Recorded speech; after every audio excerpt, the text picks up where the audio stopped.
देश दुनिया च वसते पंजाबियों ਨੂੰ ਜੀ ਆਇਆ। मैं हरजिंदर सिंह रंधावा, तुम देख रहे हो पंजाब टैलीविजन और मेरे नाल ने सीनियर जर्नलिस्ट सरदार जगतार सिंह जी और सरदार हमीर सिंह जी। मैं जी आया आखदा। थैंक यू जी, शुक्रिया जी। पंजाब दी पॉलिटिक्स मेड़ियां दी पॉलिटिक्स है। भगवंत मान मुख मंत्री ने पंजाब दे, थोड़ी देर पहला उन्होंने मनप्रीत सिंह बादल नूं एक मेड़ा मारिया। मेड़ा तो पहला भी मारते रहे एक दूजे नूं, लेकिन हुण ये काफ़ी व्यंगात्मक है, तलख है, क्योंकि मनप्रीत सिंह बादल के खिलाफ FIR हो चुकी है।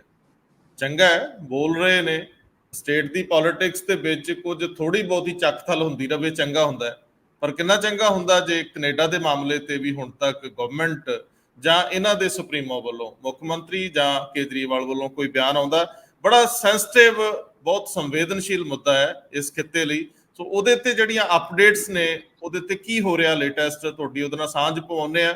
ਵੈਸੇ ਬੋਲਣ ਦੇ ਮਾਮਲੇ 'ਚ ਕੋਈ ਘੱਟ ਨਹੀਂ। ਪ੍ਰਤਾਪ ਸਿੰਘ ਬਾਜਵਾ ਅੱਜ ਮੁਕਤਸਰ ਸਾਹਿਬ ਦੇ ਵਿੱਚ ਸੀਗੇ, ਜਿੱਥੇ ਉਹ ਨਸ਼ਿਆਂ ਦੇ ਮਾਮਲੇ 'ਚ ਰੈਲੀ ਕਰ ਰਹੇ ਸੀ ਗਵਰਨਮੈਂਟ ਦੇ ਖਿਲਾਫ, ਤੇ ਸੁਖਬੀਰ ਸਿੰਘ ਬਾਦਲ ਕੈਥਲ 'ਚ ਸੀਗੇ, ਜਿੱਥੇ ਉਹ ਰਾਜਨੀਤੀ, ਖੇਤਰੀ ਪੋਲਿਟਿਕਸ ਦੀ ਗੱਲ ਕਰ ਰਿਹਾ ਕਿ ਖੇਤਰੀ ਪਾਰਟੀਆਂ ਇਕੱਠੀਆਂ ਹੋਣ। ਇਹ ਵੀ ਬੜਾ ਦਿਲਚਸਪ ਹੈ ਮਾਜਰਾ ਕਿ ਪਾਰਟੀਆਂ ਹੁਣ ਪਰਿਵਾਰਾਂ ਤੱਕ ਸੀਮਿਤ ਨੇ ਜਾਂ ਪਾਰਟੀਆਂ ਇਤਿਹਾਸ ਦੇ ਨਾਲ ਤੁਰਦੀਆਂ ਨੇ। ਅਗਲੀ ਗੱਲ ਵੀ ਕਾਫੀ ਅਹਿਮ ਆ, ਕੈਨੇਡਾ ਵਾਲੇ ਮਾਮਲੇ ਦੇ ਉੱਤੇ ਆਖਰ ਸਿੱਖ ਸੰਸਥਾਵਾਂ ਕੀ ਕਰ ਰਹੀਆਂ ਜਾਂ ਉਹਨਾਂ ਦਾ ਕੀ ਰੋਲ ਹੈ ਔਰ ਕੈਨੇਡਾ 'ਚ ਕੀ ਹੋ ਰਿਹਾ। ਥੋੜਾ ਜਿਹਾ ਅੱਗੇ ਜਾਵਾਂਗੇ ਤਾਂ ਤੁਹਾਨੂੰ ਥੋੜਾ ਝਾਤੀ ਪਿੱਛੇ ਵੱਲ ਮਾਰਨੀ ਪਏਗੀ। ਜਦੋਂ ਪੰਜਾਬ ਦੇ ਡੈਟ ਦੀ ਗੱਲ ਹੁੰਦੀ ਆ, ਕਰਜ਼ ਦੀ ਗੱਲ ਹੁੰਦੀ ਹੈ, ਤਾਂ ਫਿਰ ਜਿਹੜੀ ਕਲੈਕਸ਼ਨ ਆ, ਰੈਵਨਿਊ ਆ, GST ਦੇ ਰੂਪ ਵਿੱਚ ਜਿਹੜੀ ਅੱਜ ਕੱਲ੍ਹ ਹੁੰਦੀ ਹੈ, ਉਹਦੇ ਇਤਿਹਾਸ ਤੱਕ ਜਾਣਾ ਪਊਗਾ ਤੁਹਾਨੂੰ, ਬਾਦਲ ਰਜੀਮ ਤੱਕ ਜਾਣਾ ਪਊਗਾ, ਪਰਮਿੰਦਰ ਢੀਂਡਸਾ ਤੱਕ ਜਾਣਾ ਪਊਗਾ ਬਤੌਰ ਵਿੱਤ ਮੰਤਰੀ, ਤੁਹਾਨੂੰ ਮਨਪ੍ਰੀਤ ਸਿੰਘ ਬਾਦਲ ਦਾ ਚਿਹਰਾ ਦੇਖਣਾ ਪਊਗਾ, ਤੇ ਅੱਜ ਤੱਕ ਆਉਂਦਿਆਂ ਲੜਾਈ ਛੱਡ ਜਾਣ ਦੀ ਜਿਹੜੀ ਫਿਤਰਤ ਹੈ ਉਹਦੇ ਉੱਤੇ ਜਾਣਾ ਪਊਗਾ।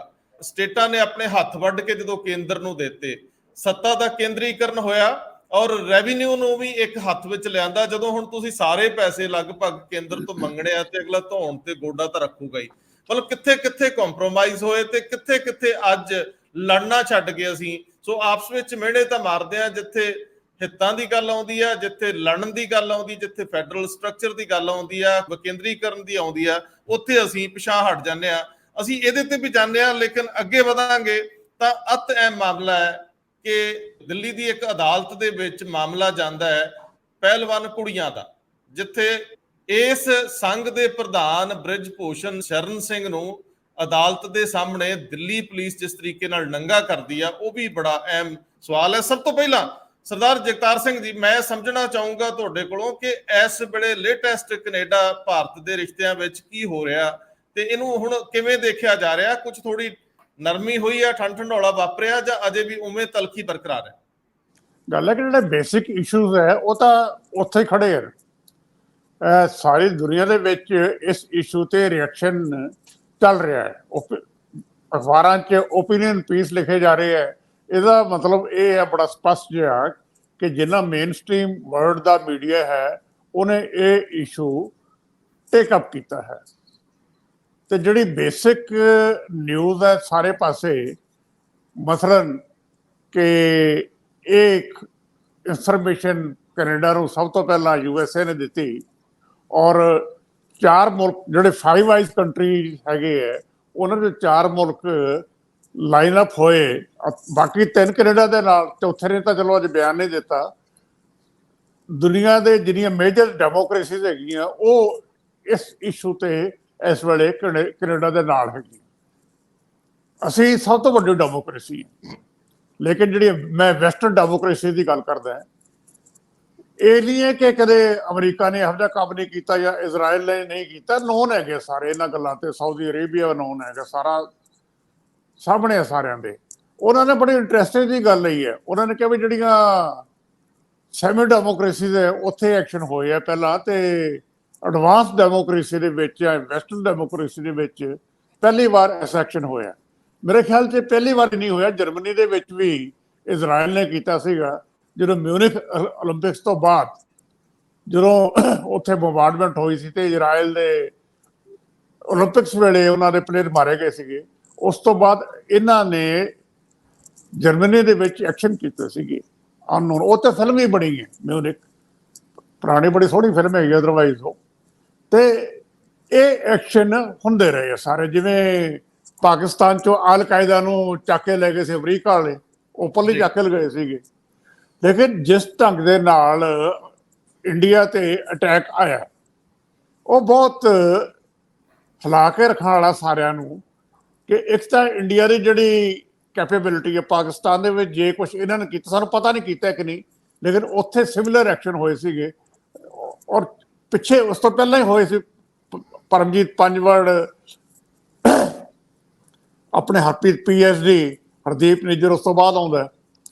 ਸੋ ਜਿਹੜੀ ਸਿਚੁਏਸ਼ਨ ਅੱਜ ਦੀ ਹੈ, ਉਹ ਸਿਚੁਏਸ਼ਨ ਉੱਥੇ ਹੀ ਖੜੀ ਹੈ। ਲੇਕਿਨ ਜਿਹੜੀ ਸਭ ਤੋਂ ਇੰਪੋਰਟੈਂਟ ਗੱਲ ਹੈ ਮੇਰੇ ਖਿਆਲ ਦੇ ਵਿੱਚ, ਪੰਜਾਬ ਦੇ ਮੁੱਖ ਮੰਤਰੀ ਭਗਵੰਤ ਮਾਨ ਨੇ ਹੁਣ ਤੱਕ ਇੱਥੇ ਕੋਈ ਰਿਐਕਟ ਨਹੀਂ ਕੀਤਾ ਜੀ। ਇਹ ਮਸਲਾ ਸਿਰਫ ਕੈਨੇਡਾ ਤੇ ਭਾਰਤ ਦੇ ਰਿਲੇਸ਼ਨਸ਼ਿਪ ਦਾ ਨਹੀਂ ਹੈ, ਇਹ ਇਸ ਦਾ ਇਹਦੇ 'ਚ ਪੰਜਾਬ ਅਫੈਕਟਡ ਹੈ, ਸਿੱਖ ਅਫੈਕਟਡ ਹੈ ਜ਼ਿਆਦਾ, ਕਿਉਂਕਿ ਜਿਹੜੇ ਪੰਜਾਬੀ ਗਏ ਹੋਏ ਹੈ ਉਹਨਾਂ ਦੇ ਵਿੱਚੋਂ ਮੈਜੋਰਟੀ ਸਿੱਖ ਹੈਗੇ ਹੈ, ਔਰ ਹਰ ਤੀਜੇ ਘਰ ਦੇ ਵਿੱਚੋਂ ਕੋਈ ਨਾ ਕੋਈ ਮੈਂਬਰ ਜਾਂ ਤਾਂ ਉੱਥੇ ਹੈ ਜਾਂ ਕੋਈ ਰਿਸ਼ਤੇਦਾਰ ਉੱਥੇ ਹੈ।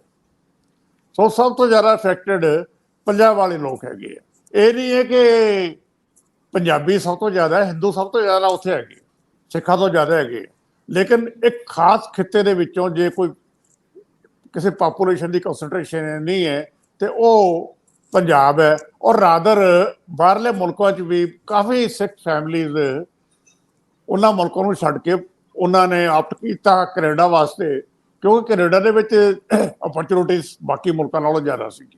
ਸੋ ਸਿਚੁਏਸ਼ਨ ਪੰਜਾਬ ਦੇ ਕੰਟੈਕਸਟ ਵਿੱਚ ਦੇਖਣੀ ਚਾਹੀਦੀ ਹੈ ਪੰਜਾਬ ਨੂੰ, ਤੇ ਉਹਦੇ ਵਾਸਤੇ ਜਿਹੜੇ ਸਿੱਖਾਂ ਦੇ ਮਨਾਂ ਦੇ ਵਿੱਚ ਤੌਖਰੇ ਹੈ, ਕੈਨੇਡਾ ਵੀ ਇੱਥੇ ਵੀ, ਬਈ ਅੱਗੇ ਕੀ ਬਣੂਗਾ। ਇਹ ਮੁੱਖ ਮੰਤਰੀ ਦਾ ਫਰਜ਼ ਸੀਗਾ ਕਿ ਉਹ ਤੌਖਲੇ ਦੂਰ ਕਰਨ ਤੇ ਆਪਣੇ ਪੰਜਾਬ ਦੇ ਲੋਕਾਂ ਦੀ ਇਸ ਮਾਮਲੇ ਤੇ ਹੌਸਲਾ ਅਫਜ਼ਾਈ ਕਰਨ ਤੇ ਇਸ਼ੂ ਟੇਕ ਅਪ ਕਰਨ ਕੇਂਦਰ ਸਰਕਾਰ ਦੇ ਨਾਲ ਕਿ ਆਹ ਸਿਚੁਏਸ਼ਨ ਹੈਗੀ ਹੈ, ਸਾਨੂੰ ਆਹ ਤੌਖਲੇ ਹੈਗੇ ਜੀ। ਬਾਕੀ ਇਸ਼ੂ ਕੇਂਦਰ ਨੇ ਟੇਕ ਅਪ ਕਰਨਾ ਹੈ ਉਹ ਤਾਂ ਕਰੀ ਜਾਣ, ਲੇਕਿਨ ਇੱਥੇ ਜਿਹੜਾ ਹਿਊਮਨ ਐਸਪੈਕਟ ਹੈ ਉਹ ਇਗਨੋਰ ਕਿਉਂ ਕੀਤਾ ਜਾ ਰਿਹਾ ਹੈ। ਇਸ਼ੂ ਇਹ ਨਹੀਂ ਹੈ ਕਿ ਇੰਡੀਆ ਨੇ ਕਰਾਇਆ ਕਿ ਨਹੀਂ ਕਰਾਇਆ, ਜਾਂ ਹਰਦੀਪ ਸਿੰਘ ਨਿੱਜਰ ਟੈਰਰਿਸਟ ਸੀ ਕਿ ਨਹੀਂ। ਇੱਕ ਮੇਜਰ ਸੈਕਸ਼ਨ ਪਾਪੂਲੇਸ਼ਨ ਦਾ ਉਹਦੇ ਵਿੱਚ ਤੌਖਲਾ ਹੈ ਕਿ ਅੱਗੇ ਫਿਊਚਰ ਦੇ ਵਿੱਚ ਕੀ ਬਣੂਗਾ। ਜਦੋਂ ਤੌਖਲਾ ਹੋਵੇ ਉਹ ਸਿਚੁਏਸ਼ਨ ਸਿਰਫ ਤੁਹਾਡੀ ਸੋ ਕਾਲ ਜਿਹੜੀ ਨੈਸ਼ਨਲ ਇਸ਼ੂਜ਼ ਹੈ ਉੱਥੇ ਨਹੀਂ ਖੜਦੀ, ਹਿਊਮਨ ਇਸ਼ੂਜ਼ ਬਹੁਤ ਵੱਡਾ ਇਹਦੇ ਵਿੱਚ, ਤੇ ਹਿਊਮਨ ਇਸ਼ੂਜ਼ ਨੂੰ ਐਡਰੈਸ ਪੰਜਾਬ ਦੇ ਮੁੱਖ ਮੰਤਰੀ ਨੂੰ ਕਰਨਾ ਚਾਹੀਦਾ ਹੈ। ਲੇਕਿਨ ਮੈਨੂੰ ਬੜੀ ਹੈਰਾਨੀ ਹੈ ਕਿ ਹੁਣ ਤੱਕ ਨਾ ਤਾਂ ਭਗਵੰਤ ਮਾਨ ਬੋਲੇ ਹੈ ਤੇ ਨਾ ਇਹਨਾਂ ਦੀ ਪਾਰਟੀ ਦੇ ਪ੍ਰਧਾਨ ਅਰਵਿੰਦ ਕੇਜਰੀਵਾਲ ਉਹ ਬੋਲੇ ਹੈ। ਇੱਕ ਮੌਕਾ ਤਾਂ ਲੋਕਾਂ ਨੇ ਇਹਨਾਂ ਦੀ ਪਾਰਟੀ ਨੂੰ ਦੇਤਾ, ਕੇਜਰੀਵਾਲ ਜੀ ਮੰਗਦੇ ਰਹੇ ਵੀ ਇੱਕ ਮੌਕਾ। ਇੱਕ ਨਵੀਂ ਤਰ੍ਹਾਂ ਦੀ ਸਿਚੁਏਸ਼ਨ ਡਿਵੈਲਪ ਹੋਈ ਹੈ, ਇਹ ਕਿਸੇ ਨੂੰ ਐਕਸਪੈਕਟਡ ਨਹੀਂ ਸੀ ਵੀ ਇਹ ਸਿਚੁਏਸ਼ਨ ਸਾਹਮਣੇ ਆਏਗੀ। ਹੁਣ ਜੇ ਸਿਚੁਏਸ਼ਨ ਆ ਗਈ ਹੈ ਤੇ ਮੇਰੇ ਖਿਆਲ ਦੇ ਵਿੱਚ ਉਹਦੇ ਤੇ ਭਗਵੰਤ ਮਾਨ ਹੋਰਾਂ ਨੂੰ ਆਪਣੇ ਵਿਊਜ਼ ਐਕਸਪ੍ਰੈਸ ਕਰਨੇ ਚਾਹੀਦੇ ਹੈ, ਤੇ ਜਿਹੜੇ ਲੋਕਾਂ ਦੇ ਵਿੱਚ ਤੌਖਲੇ ਪੰਜਾਬ ਦੇ ਲੋਕਾਂ 'ਚ ਹੈਗੇ ਆ ਉਹ ਦੂਰ ਕਰਨੇ ਚਾਹੀਦੇ ਆ। ਬਾਕੀ ਸਾਰੀਆਂ ਪਾਰਟੀਆਂ ਭਾਵੇਂ ਜੋ ਜਿਹਾ ਮਰਜ਼ੀ ਰਿਐਕਸ਼ਨ ਦਿੱਤਾ ਉਹ ਰਿਐਕਸ਼ਨ ਦੇ ਚੁੱਕੇ ਹੈ। ਇਹ ਇੱਕੋ ਪਾਰਟੀ ਹੈ, ਰਾਦਰ ਰੂਲਿੰਗ ਪਾਰਟੀ ਹੈ, ਜਿਹਦੀ ਪਹਿਲੀ ਜ਼ਿੰਮੇਵਾਰੀ ਬਣਦੀ ਹੈ ਇਹ ਤੌਖਲੇ ਦੂਰ ਕਰਨ ਦੀ। ਉਹ ਬੜੀ ਹੈਰਾਨੀਜਨਕ ਚੁੱਪੀ ਇਹਨਾਂ ਦੇ ਮੂੰਹ ਤੇ ਹਜੇ ਤੱਕ ਹੈਗੀ। ਅੱਜ ਸ਼੍ਰੋਮਣੀ ਕਮੇਟੀ ਨੇ ਵੀ ਇਹਦੇ ਉੱਤੇ ਕੋਈ ਗੱਲ ਕਹੀ ਹੈ, ਮੈਂ ਉਹ ਵੀ ਤੁਹਾਡੇ ਤੋਂ ਜੀ ਮੈਂ ਨਾਲ ਹੀ ਉਹ ਵੀ ਕਰ ਦਿੰਦਾ। ਅੱਜ ਉਹਨਾਂ ਨੇ ਕਿਹਾ ਕਿ ਗੁਰਚਰਨ ਸਿੰਘ ਗਰੇਵਾਲ ਸ਼੍ਰੋਮਣੀ ਕਮੇਟੀ ਦੇ ਜਨਰਲ ਸੈਕਟਰੀ, ਉਹਨਾਂ ਨੇ ਬਹੁਤ ਚਿੰਤਾ ਭਰਿਆ ਬਿਆਨ ਦਿੱਤਾ ਹੈ। ਉਹਨਾਂ ਨੇ ਆਪਣੀ ਚਿੰਤਾ ਵਿਅਕਤ ਕੀਤੀ ਹੈ ਕਿਸੇ ਰਿਐਕਸ਼ਨ ਦੇ ਵਿੱਚ, ਕਿਸੇ ਕੋਈ ਐਕਟਰ ਨੇ ਕੋਈ ਬਿਆਨ ਦਿੱਤਾ ਉਹਦੇ ਰਿਐਕਸ਼ਨ ਦੇ ਵਿੱਚ, ਮੈਂ ਉਸ ਗੱਲ ਦੇ ਵਿੱਚ ਨਹੀਂ ਪੈਣਾ ਚਾਹੁੰਦਾ ਉਸ ਐਕਟਰ ਨੇ ਕੀ ਕਿਹਾ। ਉਹਨੇ ਕਿਹਾ ਵੀ 90 ਆਪਣੇ ਗਰੇਵਾਲ ਹੋਰਾਂ ਨੇ ਕਿਹਾ ਕਿ 1984 ਰਿਪੀਟ ਕੀਤਾ ਜਾ ਰਿਹਾ, ਸਿੱਖਾਂ ਨੂੰ ਇੱਕ ਵਾਰੀ ਫਿਰ ਵਿਲਨ ਪੇਂਟ ਕਰਕੇ ਇਹਨਾਂ ਨੂੰ ਸੈਂਟਰ ਸਟੇਜ ਤੇ ਲਿਆਂਦਾ ਜਾ ਰਿਹਾ। ਇਲੈਕਸ਼ਨ ਵਾਲਾ ਮੁੱਦਾ ਉਹਨਾਂ ਨੇ ਟੇਕ ਅਪ ਕੀਤਾ ਵੀ ਇਲੈਕਸ਼ਨ ਸਿੱਖਾਂ ਨੂੰ ਇਸ ਤਰ੍ਹਾਂ ਪੇਂਟ ਕਰਕੇ ਇਲੈਕਸ਼ਨ ਲੜੀ ਜਾਏਗੀ। ਇਹ ਵਿਊਜ਼ ਚਾਰੇ ਪਾਸੇ ਸਾਰਿਆਂ ਦਾ ਬਣਿਆ ਹੋਇਆ, ਤੇ ਨਾਲ ਇੱਕ ਗੱਲ ਦੀ ਦੁਹਾਈ ਫਿਰ ਦੇ ਰਹੇ ਆ ਜਿੱਥੇ ਮੈਨੂੰ ਲਗਾਤਾਰ ਇਤਰਾਜ਼ ਹੋਇਆ ਕਰਦਾ। ਇਹ ਕਹਿੰਦੇ ਵੀ ਸਿੱਖਾਂ ਨੇ ਸਭ ਤੋਂ ਵੱਧ ਕੁਰਬਾਨੀਆਂ ਕੀਤੀ। ਸਿੱਖ ਵਾਰ-ਵਾਰ ਭਾਰਤ ਦੀ ਸਰਕਾਰ ਤੋਂ ਦੇਸ਼ ਭਗਤੀ ਦਾ ਸਰਟੀਫਿਕੇਟ ਕਿਉਂ ਮੰਗਦੇ ਆ? ਦੇਸ਼ ਭਗਤੀ ਦਾ ਸਰਟੀਫਿਕੇਟ ਤਾਂ ਰਿਕਾਰਡ ਦੇ ਵਿੱਚ ਪਿਆ ਹੋਇਆ, ਤੁਸੀਂ ਗਲ 'ਚ ਪਾਈ ਫਿਰਦੇ ਆ, ਕੋਈ ਤੁਹਾਡਾ ਸਰਟੀਫਿਕੇਟ ਦੇਖਣ ਨੂੰ ਤਿਆਰ ਨਹੀਂ। ਤੁਸੀਂ ਵਾਰ-ਵਾਰ ਇਹ ਗੱਲਾਂ ਕਿਉਂ ਕਰਦੇ ਆ? ਪਿੱਛੇ ਜੋ ਸੁਖਬੀਰ ਸਿੰਘ ਬਾਦਲ ਹੋਰਾਂ ਨੇ ਬਿਆਨ ਦਿੱਤਾ ਸੀ ਇਸੇ ਮਸਲੇ ਤੇ, ਉਹਦੇ ਉਹਨਾਂ ਨੇ ਵੀ ਇਹੀ ਗੱਲ ਕੀਤੀ, ਸਭ ਤੋਂ ਜ਼ਿਆਦਾ ਕੁਰਬਾਨੀਆਂ ਅਸੀਂ ਦਿੱਤੀਆਂ। ਯਾਰ ਤੁਸੀਂ ਵਾਰ-ਵਾਰ ਉਹ ਇਸ਼ੂ ਕਿਉਂ ਟੇਕ ਅਪ ਕਰੀ ਜਾ ਰਹੇ ਹੋ ਕਿ ਅਸੀਂ ਸਭ ਤੋਂ ਵੱਧ ਕੁਰਬਾਨੀਆਂ ਕੀਤੀਆਂ? ਤੁਹਾਡੀ ਗੱਲ ਤਾਂ ਕੋਈ ਸੁਣਨ ਨੂੰ ਤਿਆਰ ਹੀ ਨਹੀਂ। ਦੂਜੀ ਗੱਲ, ਤੁਹਾਡਾ ਵੀ ਸਿਰਫ ਨਾਰਾ ਹੈ ਕੁਰਬਾਨੀਆਂ ਦੇਣ ਦਾ, ਉਸ ਤੋਂ ਬਾਅਦ ਤੁਹਾਡਾ ਵੀ ਕੰਸਰਨ ਕੋਈ ਨਹੀਂ। ਮੈਂ ਛੋਟੇ ਜਿਹੇ ਐਗਜ਼ਾਮਪਲ ਦੇ ਦਿੰਦਾ। ਇੱਕ ਚਿੱਠੀ ਲਿਖਣੀ ਸੀਗੀ ਅੰਡੇਮਾਨ ਦੀ ਐਡਮਿਨਿਸਟ੍ਰੇਸ਼ਨ ਨੂੰ ਕਿ ਜਿਹੜੇ ਉੱਥੇ ਪੰਜਾਬੀਜ਼ ਹੈਗੇ ਹੈ, ਪੰਜਾਬੀਆਂ ਦਾ ਜਿਹੜਾ ਰੋਲ ਹੈ ਉਹਦੇ ਬਾਰੇ ਕੋਈ ਉੱਥੇ ਕਿਸੇ ਇੱਕ ਆਈਲੈਂਡ ਦਾ ਨਾਂ ਕਿਸੇ ਪੰਜਾਬੀ ਦੇਸ਼ ਭਗਤ ਦੇ ਨਾਂ ਤੇ ਰੱਖਿਆ ਜਾਵੇ। ਇਹ ਇਸ਼ੂ ਟੇਕ ਅਪ ਹੋਇਆ ਸੀਗਾ ਪੰਜਾਬ ਸਰਕਾਰ ਨਾਲ ਵੀ, ਕੈਪਟਨ ਅਮਰਿੰਦਰ ਸਿੰਘ ਵਾਲੀ ਸਰਕਾਰ ਸੀਗੀ, ਉਹ ਵੀ ਚੁੱਪੀ ਵੱਟ ਗਏ। SGPC ਨਾਲ ਟੇਕ ਅਪ ਹੋਇਆ ਸੀ, ਗੋਬਿੰਦ ਸਿੰਘ ਲੋਕਵਾਲ ਪ੍ਰਧਾਨ ਸੀ ਉਦੋਂ, ਉਹ ਵੀ ਚੁੱਪੀ ਵੱਟ ਗਏ ਸੀ। ਇਹ ਨਾਅਰੇਬਾਜ਼ੀ ਕਰਦੇ ਹੈ, ਗ੍ਰਾਸ ਰੂਟ ਤੇ ਇਹਨਾਂ ਨੇ ਕਦੇ ਕੋਈ ਕੰਮ ਦੀ ਗੱਲ ਨਹੀਂ ਕਰਨੀ ਹੁੰਦੀ ਜਿਹਦੇ ਤੇ ਇਹ ਜਿਹੜਾ ਨੈਰੇਟਿਵ ਹੈ ਸਾਰਾ ਇਹਨੂੰ ਫੋਕਸ ਦੇ ਵਿੱਚ ਲਿਆਂਦਾ ਜਾ ਸਕੇ। ਠੀਕ ਹੈ, ਬਾਦਲ ਸਾਹਿਬ ਨੇ ਇੱਕ ਫਰੀडम ਸਟਰਗਲ ਦਾ ਇੱਕ ਮੈਮੋਰੀਅਲ ਤਿਆਰ ਕੀਤਾ ਹੈ, ਸਿਰਫ ਗੱਲ ਉਹ ਨਹੀਂ ਹੁੰਦੀ। ਫੋਕਸ ਸਿੱਧਾ ਜਿਹੜਾ ਤੁਹਾਡੀ ਕੰਟਰੀਬਿਊਸ਼ਨ ਹੈ ਉਹ ਤੁਹਾਡੇ ਕੋਲ ਤਾਂ ਰਿਕਾਰਡ ਵੀ ਹੈ ਨਹੀਂ ਸੀਗਾ, ਜਿਹੜਾ ਮੈਨੂੰ ਕਹਿਣਾ ਪੈਂਦਾ। ਲੇਕਿਨ ਚਲੋ ਗੱਲਾਂ ਵੱਖਰੀਆਂ। ਲੇਕਿਨ ਮੇਰਾ ਬੇਸਿਕ ਇਸ਼ੂ ਇਹ ਹੈ ਕਿ ਜਿਸ ਢੰਗ ਦੇ ਨਾਲ ਇਹ ਕਹਿ ਰਹੇ ਹੈ ਕਿ 1984 ਰਿਪੀਟ ਕੀਤਾ ਜਾ ਰਿਹਾ ਹੈ। ਸੁਖਬੀਰ ਜੀ ਨੇ ਵੀ ਥੋੜਾ ਜਿਹਾ ਅੱਜ ਵੀ ਹਿੰਟ ਕੀਤਾ ਜਦੋਂ ਉਹਨਾਂ ਨੇ ਕੈਥਲ INLD ਦੀ ਸਟੇਜ ਤੇ ਗੱਲ ਕੀਤੀ ਯੂਨੀਵਰਸਿਟੀ ਪੋਲਿਟਿਕਸ ਬਾਰੇ, ਵੀ ਲੋਕਾਂ ਨੂੰ ਲੜਾ ਕੇ ਇਹ ਰਾਜ ਕਰਨਾ ਚਾਹੁੰਦੇ ਹੈ। ਹੁਣ ਜਦੋਂ ਇਹ ਉਹਨਾਂ ਦੇ ਅਲਾਇੰਸ ਚੋਂ ਬਾਹਰ ਹੈ, ਹੁਣ ਇਹਨਾਂ ਨੂੰ ਇਹ ਸਾਰਾ ਨੈਰੇਟਿਵ ਚੇਤੇ ਆ ਜਾਂਦਾ। ਰਹੇ ਤਾਂ 20 ਸਾਲ ਤੋਂ ਬਾਅਦ ਜ਼ਿਆਦਾ BJP ਦੇ ਨਾਲ ਹੈਗੇ ਹੈ, ਉਦੋਂ ਵੀ ਸਿਆਸਤ BJP ਦੀ ਹੀ ਸੀਗੀ। 2014 ਦੇ ਵਿੱਚ ਮੋਦੀ ਜੀ ਪ੍ਰਧਾਨ ਮੰਤਰੀ ਬਣਦੇ ਹੈ ਤੇ ਉਸ ਤੋਂ ਬਾਅਦ ਤਾਂ ਸਰਕਾਰ ਦਾ ਹਿੱਸਾ ਵੀ ਰਹੇ ਹਾਂ ਅਸੀਂ। ਇਹ ਜਿਹੜੀ ਮੌਕਾ ਪ੍ਰਸਤੀ ਦੀ ਸਿਆਸਤ ਹੈ ਉਹ ਛੱਡ ਕੇ ਲੋਕਾਂ ਨਾਲ ਕਮਿਟਮੈਂਟ ਵਿਅਕਤ ਕਰਨੀ ਚਾਹੀਦੀ ਹੈ ਤਾਂ ਕਿ ਪਾਰਟੀ ਮੁੜ ਕੇ ਰਿਵਾਈਵ ਹੋ ਸਕੇ। ਲੇਕਿਨ ਬੇਸਿਕ ਇਸ਼ੂ ਇਹ ਹੈ ਕਿ ਪੰਜਾਬ ਦੇ ਮੁੱਖ ਮੰਤਰੀ ਨੂੰ ਇਹਦੇ ਬਾਰੇ ਕੋਈ ਸਟੈਂਡ ਸਪਸ਼ਟ ਕਰਨਾ ਚਾਹੀਦਾ ਹੈ। ਜੀ ਸਰਦਾਰ ਹਰਮੀਤ ਸਿੰਘ ਜੀ, ਜਦੋਂ ਔਖੇ ਵੇਲੇ ਹੁੰਦੇ ਆ ਉਦੋਂ ਹੀ ਕਿਸੇ ਲੀਡਰਸ਼ਿਪ ਦੀ ਪਰਖ ਹੁੰਦੀ ਹੈ ਤੇ ਇਹ ਤੱਥ ਹਮੇਸ਼ਾ ਐਸਟੈਬਲਿਸ਼ ਹੋਏ ਕਿ ਵਿਜ਼ਨਰੀ ਆਗੂ ਆਪਣੀਆਂ ਕੌਮਾਂ ਨੂੰ, ਆਪਣੀਆਂ ਕਮਿਊਨਿਟੀਜ਼ ਨੂੰ ਲੀਡ ਕਰਨ ਲੱਗਿਆ ਦੂਰਅੰਦੇਸ਼ੀ ਤੋਂ ਕੰਮ ਲੈਂਦੇ ਆ। ਪੰਜਾਬੀਆਂ ਨਾਲ ਇਹ ਦੁਖਾਂਤ ਰਿਹਾ ਕਿ ਸਾਨੂੰ ਸਮੇਂ-ਸਮੇਂ ਤੇ ਉਦੋਂ ਲੈਟ ਆਨ ਕੀਤਾ ਗਿਆ, ਸਾਨੂੰ ਪਿਛਾਂਹ ਦੇਖਣਾ ਪੈਂਦਾ ਕਿ ਅਸੀਂ ਫੈਸਲੇ ਕਿਉਂ ਨਹੀਂ ਠੀਕ ਸਮੇਂ ਸਿਰ ਕਿਉਂ ਨਹੀਂ ਲੈ ਸਕੇ। ਮੈਂ ਭਗਵੰਤ ਮਾਨ ਬਤੌਰ ਮੁੱਖ ਮੰਤਰੀ ਉਹਨਾਂ ਦੀ ਚੁੱਪ ਨੂੰ ਤੁਹਾਡੇ ਤੋਂ ਸਮਝਣਾ ਚਾਹੁੰਦਾ। ਬੋਲ ਰਹੇ ਨੇ, ਹਰ ਮੁੱਦੇ ਤੇ ਬੋਲ ਰਹੇ ਨੇ, ਛੋਟੇ-ਮੋਟੇ ਮੁੱਦਿਆਂ ਤੇ ਬੋਲ ਰਹੇ ਆ ਜਿਨ੍ਹਾਂ ਤੇ ਮੁੱਖ ਮੰਤਰੀ ਨਹੀਂ ਬੋਲਦੇ ਹੁੰਦੇ। ਅੱਜ ਮਨਪ੍ਰੀਤ ਵਾਲੀ ਗੱਲ ਦੇ ਉੱਤੇ ਜਦੋਂ ਤੁਹਾਡੀ ਕਾਰਵਾਈ ਹੋ ਰਹੀ ਹੈ, ਤੁਹਾਡੀ ਇੱਕ ਸੰਸਥਾ, ਇੱਕ ਇੰਸਟੀਟਿਊਸ਼ਨ, ਵਿਜੀਲੈਂਸ ਡਿਪਾਰਟਮੈਂਟ ਪੂਰਾ ਇੱਕ ਕਾਰਵਾਈ ਕਰ ਰਿਹਾ, ਬੰਦੇ ਫੜ ਲਏ ਨੇ, ਉਹਨੇ ਮਨਪ੍ਰੀਤ ਬਾਦਲ ਨੇ ਆਪਣੀ ਜ਼ਮਾਨਤ ਅਰਜੀ ਲਾਈ ਹੋਈ ਆ, ਉਸ ਵੇਲੇ CM ਨੂੰ ਇਹੀ ਲਫ਼ਜ਼ ਬੋਲਣ ਦੀ ਕੀ ਲੋੜ ਆ ਜੋ ਆਲਰੇਡੀ ਹੋ ਰਿਹਾ? ਤੇ ਜਿੱਥੇ ਬੋਲਣ ਦੀ ਲੋੜ ਆ ਉੱਥੇ ਇਹ ਚੁੱਪ ਹੈ। ਜਿੰਨਾ ਮਾਮਲਾ ਇਹ ਮਤਲਬ ਗੰਭੀਰ ਹੋ ਗਿਆ ਓਵਰਆਲ ਇੰਟਰਨੈਸ਼ਨਲ ਲੈਵਲ ਤੇ ਫੋਰਨ ਪਾਲਿਸੀ ਦੇ ਮੁੱਦੇ ਤੇ, ਮੈਨੂੰ ਲੱਗਦਾ ਕਿ ਸਾਡੇ ਸਾਰੇ ਹੀ ਗੰਭੀਰਤਾ ਕਿਤੇ ਨਜ਼ਰ ਨਹੀਂ ਆ ਰਹੀ ਉਸ ਪੱਧਰ ਦੀ। ਸਭ ਆਪਣਾ ਇੱਕ ਕੁਝ ਤਾਂ ਰਸਮ ਪੂਰੀ ਕਰ ਰਹੇ ਨੇ, ਚਲੋ ਕੁਝ ਕਹਿ ਦਿੰਦੇ ਆ, ਕਹਿਣਾ ਪਊਗਾ ਹੀ। ਉਹ ਅੰਦਰੋਂ ਐ ਨਹੀਂ ਆ ਰਹੀ ਹੁੰਦੀ ਕਿ ਇਹਦੀ ਗੰਭੀਰਤਾ ਇਹ ਹੈ ਤੇ ਇਹਦੇ ਤੇ ਸਾਨੂੰ ਕਿੰਨਾ ਕੰਮ ਕਰਨ ਦੀ ਲੋੜ ਹੈ, ਕਿਸ ਲੈਵਲ ਤੇ ਕੰਟੈਕਟ ਦੀ ਲੋੜ ਹੈ, ਕਿਸ ਲੈਵਲ ਤੇ ਬਾਕੀਆਂ ਨੂੰ ਨਾਲ ਲੈਣ ਦੀ ਲੋੜ ਹੈ। ਨਹੀਂ ਤਾਂ ਸਾਰੇ ਕਿਤੇ ਕੋਈ ਮੀਟਿੰਗ ਸੱਦੀ ਜਾਂਦੀ ਔਰ ਜਥੇਦਾਰ ਅਕਾਲ ਤਖਤ ਤੇ ਕੋਈ ਸਾਂਝੀ ਮੀਟਿੰਗ ਸੱਦ ਲੈਂਦੇ ਕਿਸੇ ਨਾ ਕਿਸੇ ਤਰੀਕੇ ਦੇ ਨਾਲ, ਭਾਈ ਸਿੱਖ ਪੰਥ ਤਾਂ ਕੋਈ ਮੀਟਿੰਗ ਸੱਦੇ, ਆਪਾਂ ਇੱਥੇ ਕੀ ਕਰਨਾ, ਕੀ ਗੱਲ ਕਰਨੀ ਹੈ। ਕਿਉਂਕਿ ਬਹੁਤ ਸਾਰੇ ਇੱਕ ਕਮਿਊਨਿਟੀ ਵੀ ਇੱਕ ਬੰਦਾ ਨਹੀਂ ਹੁੰਦਾ, ਬੰਦੇ ਦੇ ਨਾਲ ਜਦੋਂ ਕਮਿਊਨਿਟੀ ਪੇਂਟ ਕੀਤੀ ਜਾ ਰਹੀ ਹੋਵੇ ਇੱਕ ਖਾਸ ਸੈਕਸ਼ਨ ਦੇ ਵਿੱਚ, ਤਾਂ ਉਹ ਬੜਾ ਇੱਕ ਓਵਰਆਲ ਸਮੂਹਿਕ ਤੌਰ ਤੇ ਲਾਸ ਹੁੰਦਾ ਹੈ ਤੁਹਾਡੇ ਪਛਾਣ ਦਾ, ਇਮੇਜ ਦਾ ਵੀ ਔਰ ਬਾਕੀ ਸਾਰੇ ਮਾਮਲਿਆਂ ਦੇ ਵਿੱਚ ਵੀ। ਉਸ ਮਤਲਬ ਤਰੀਕੇ ਨਾਲ ਤਾਂ ਕੋਈ ਵੀ ਨਹੀਂ ਕਰ ਰਿਹਾ ਕੰਮ ਜਿਹੜਾ ਜਿਸ ਲੈਵਲ ਦਾ ਕੰਮ ਕਰਨਾ ਚਾਹੀਦਾ। ਜਿਹੜੀਆਂ ਵੀ ਅਥਾਰਟੀਜ਼ ਹੈ, ਉਹ ਸ਼੍ਰੋਮਣੀ ਕਮੇਟੀ ਹੈ, ਜਥੇਦਾਰ ਅਕਾਲ ਤਖਤ ਹੈ, ਜਾਂ ਸਾਡੀਆਂ ਪਾਰਟੀਆਂ ਨੇ, ਸ਼੍ਰੋਮਣੀ ਅਕਾਲੀ ਦਲ ਹੈ, ਜਾਂ ਜਿਨ੍ਹਾਂ ਤੋਂ ਜ਼ਿਆਦਾ ਉਮੀਦ ਕੀਤੀ ਜਾਂਦੀ ਹੈ, ਉਹਨਾਂ ਨੇ ਤਾਂ ਆਪਣੀਆਂ ਮੀਟਿੰਗਾਂ ਨਹੀਂ ਕੀਤੀਆਂ ਫਿਲਹਾਲ ਹਜੇ ਤੱਕ ਆਪਸਦਾਰੀ ਦੇ ਵਿੱਚ। ਆਪਾਂ ਨੂੰ ਕੀ ਅਪੀਲ ਕਰਨੀ ਚਾਹੀਦੀ ਹੈ ਜਾਂ ਵੱਖ-ਵੱਖ ਮਾਮਲਿਆਂ ਦੇ ਵਿੱਚ। ਦੂਜੀ ਗੱਲ ਇਹ ਹੈ ਕਿ ਜਿਹੜੇ ਸਰਕਾਰ ਹੈ, ਆਮ ਆਦਮੀ ਪਾਰਟੀ ਸ਼ੁਰੂ ਤੋਂ ਉਹਦਾ ਇੱਕ ਚੱਲਣ ਹੈ ਆਪਣਾ, ਉਹ ਇਹ ਕਹਿ ਕੇ ਪੋਲਿਟਿਕਸ ਚ ਉਤਰੀ ਹੈ ਕਿ ਵਿਚਾਰਧਾਰਾ ਦਾ ਦੌਰ ਖਤਮ ਹੋ ਗਿਆ, ਹੁਣ ਪ੍ਰੈਗਮੈਟਿਕ ਪੋਲਿਟਿਕਸ ਕਰਨੀ ਹੈ।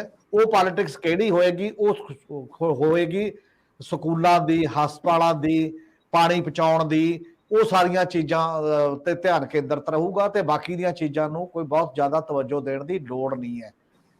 ਔਰ ਇਸੇ ਕਰਕੇ ਇਹਦੇ ਚੋਂ ਉਹ ਬਾਹਰ ਨਹੀਂ ਨਿਕਲ ਰਹੇ। ਉਹਨਾਂ ਨੂੰ ਇਹ ਨਹੀਂ ਪਤਾ ਇਹ ਪੋਲਿਟਿਕਸ ਨਹੀਂ ਹੈ, ਇਹ ਗਵਰਨੈਂਸ ਦੇ ਇਸ਼ੂ ਨੇ।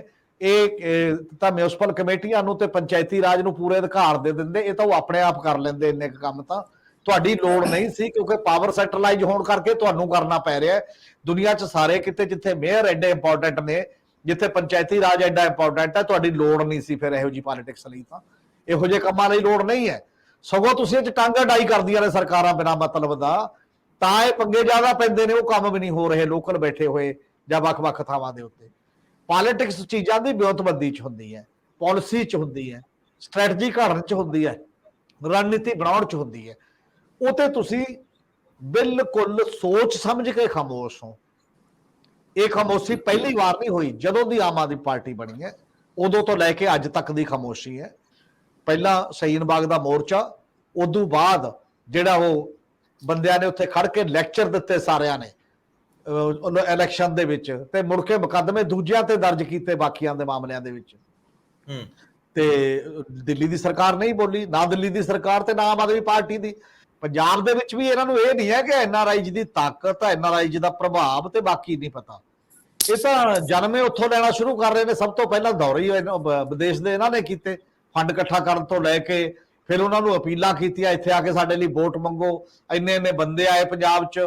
ਇਹ ਤਾਂ ਨਹੀਂ ਕਿ ਇਹਨਾਂ ਨੂੰ ਸਮਝ ਨਹੀਂ ਆਇਆ ਇਹ, ਪਰ ਸਮਝ ਦਾ ਮਤਲਬ ਕੇਵਲ ਇਹ ਹੈ ਕਿ ਇਹਨਾਂ ਗੱਲਾਂ ਤੇ ਸਟੈਂਡ ਨਹੀਂ ਲੈਣਾ ਅਸੀਂ ਪੋਲੀਟੀਕਲ ਮੁੱਦਿਆਂ ਤੇ। ਇਸੇ ਕਰਕੇ ਬਾਰ-ਬਾਰ ਗੱਲ ਹੋ ਰਹੀ ਹੈ ਕਿ ਪੰਜਾਬ ਵਰਗਾ ਕੰਪਲੈਕਸ ਸਟੇਟ, ਪੋਲੀਟੀਕਲ ਸਟੇਟ ਹੈ, ਥੋਰੋ ਪੋਲੀਟੀਕਲ ਸਟੇਟ ਹੈ। ਔਰ ਜੇ ਦਿੱਲੀ ਦੇ ਵਿੱਚ ਤੁਸੀਂ ਆਪਣੇ ਪੂਰਨ ਰਾਜ ਦਾ ਮੰਗ ਛੱਡ ਕੇ ਕੱਲੇ LG ਨਾਲ ਕੋਰਟ ਅਦਾਲਤੋਂ ਅਦਾਲਤੀ ਹੋ ਗਏ, ਪੋਲੀਟੀਕਲ ਲੜਾਈ ਛੱਡ ਗਏ ਹੋ, ਤੇ ਇੱਥੇ ਪੋਲੀਟੀਕਲ ਲੜਾਈ ਛੱਡ ਕੇ ਬਾਹਲਾ ਦੇਰ ਨਹੀਂ ਚੱਲਦਾ। ਦਿੱਲੀ ਇੱਕ ਲੋਕਲ ਸਿਟੀ ਹੈ ਜਿੱਥੇ ਗਵਰਨਮੈਂਟ ਆਫ ਇੰਡੀਆ ਕੋਲ ਜ਼ਿਆਦਾ ਰਾਈਟਸ ਨੇ, ਉੱਥੇ ਬਾਕੀ ਮਾਮਲਿਆਂ ਦੇ ਵੀ। ਤੇ ਇਹਦੇ ਤੇ ਬੋਲਣਾ ਪਏਗਾ। ਜਿਹੜੀ ਸਾਜ਼ਿਸ਼ੀ ਚੁੱਪ ਹੈ, ਇਹ ਮੈਨੂੰ ਨਾਰਮਲ ਚੁੱਪ ਨਹੀਂ ਕਿਹਾ ਜਾ ਸਕਦਾ। ਇਹ ਚੁੱਪ ਜਦੋਂ ਤੁਸੀਂ ਫੈਸਲਾ ਕਰਕੇ ਚੁੱਪ ਕਰਦੇ ਹੋ ਨਾ, ਤਾਂ ਉਹ ਕਿਸੇ ਰਣਨੀਤੀ ਚੋਂ ਆਉਂਦੀ ਹੈ। ਤੇ ਉਹਨਾਂ ਗੱਲਾਂ ਤੇ ਜਿਹੜਾ ਸਭ ਤੋਂ ਬੇਬਾਕ ਬੰਦੇ ਕਹੇ ਜਾਂਦੇ ਨੇ, ਜਿਵੇਂ ਗਵਰਨਮੈਂਟ ਆਫ ਇੰਡੀਆ ਕਰਦੀ ਹੈ। ਪ੍ਰਧਾਨ ਮੰਤਰੀ ਨਰਿੰਦਰ ਮੋਦੀ ਮਨੀਪੁਰ ਤੇ ਓਵਰਆਲ ਚੁੱਪ, ਲਗਾਤਾਰ ਪਾਰਲੀਮੈਂਟ 'ਚ ਵੀ ਨੋ ਕੌਨਫੀਡੈਂਸ ਮੋਸ਼ਨ ਤੇ ਬੋਲੇ, ਚਲੰਤ ਜਾ ਬੋਲ ਗਏ, ਨੂੰ ਤੇ ਚੁੱਪ। ਉਹਨਾਂ ਨੂੰ ਪਤਾ ਸਭ ਤੋਂ ਜ਼ਿਆਦਾ ਬੜਬੋਲੇ ਜਿਹੜੇ ਆਗੂ ਨੇ ਸਾਡੇ ਦੇਸ਼ ਦੇ ਜਾਂ ਪੰਜਾਬ ਦੇ, ਉਹਨਾਂ ਨੇ ਕਿਹੜੀਆਂ ਘਟਨਾਵਾਂ ਤੇ ਬਿਲਕੁਲ ਨਹੀਂ ਬੋਲਣਾ। ਇਹ ਸਾਜ਼ਿਸ਼ ਦੇ ਡਿਸੀਜਨ ਤੋਂ ਘੱਟ ਨਹੀਂ ਹੋ ਸਕਦਾ।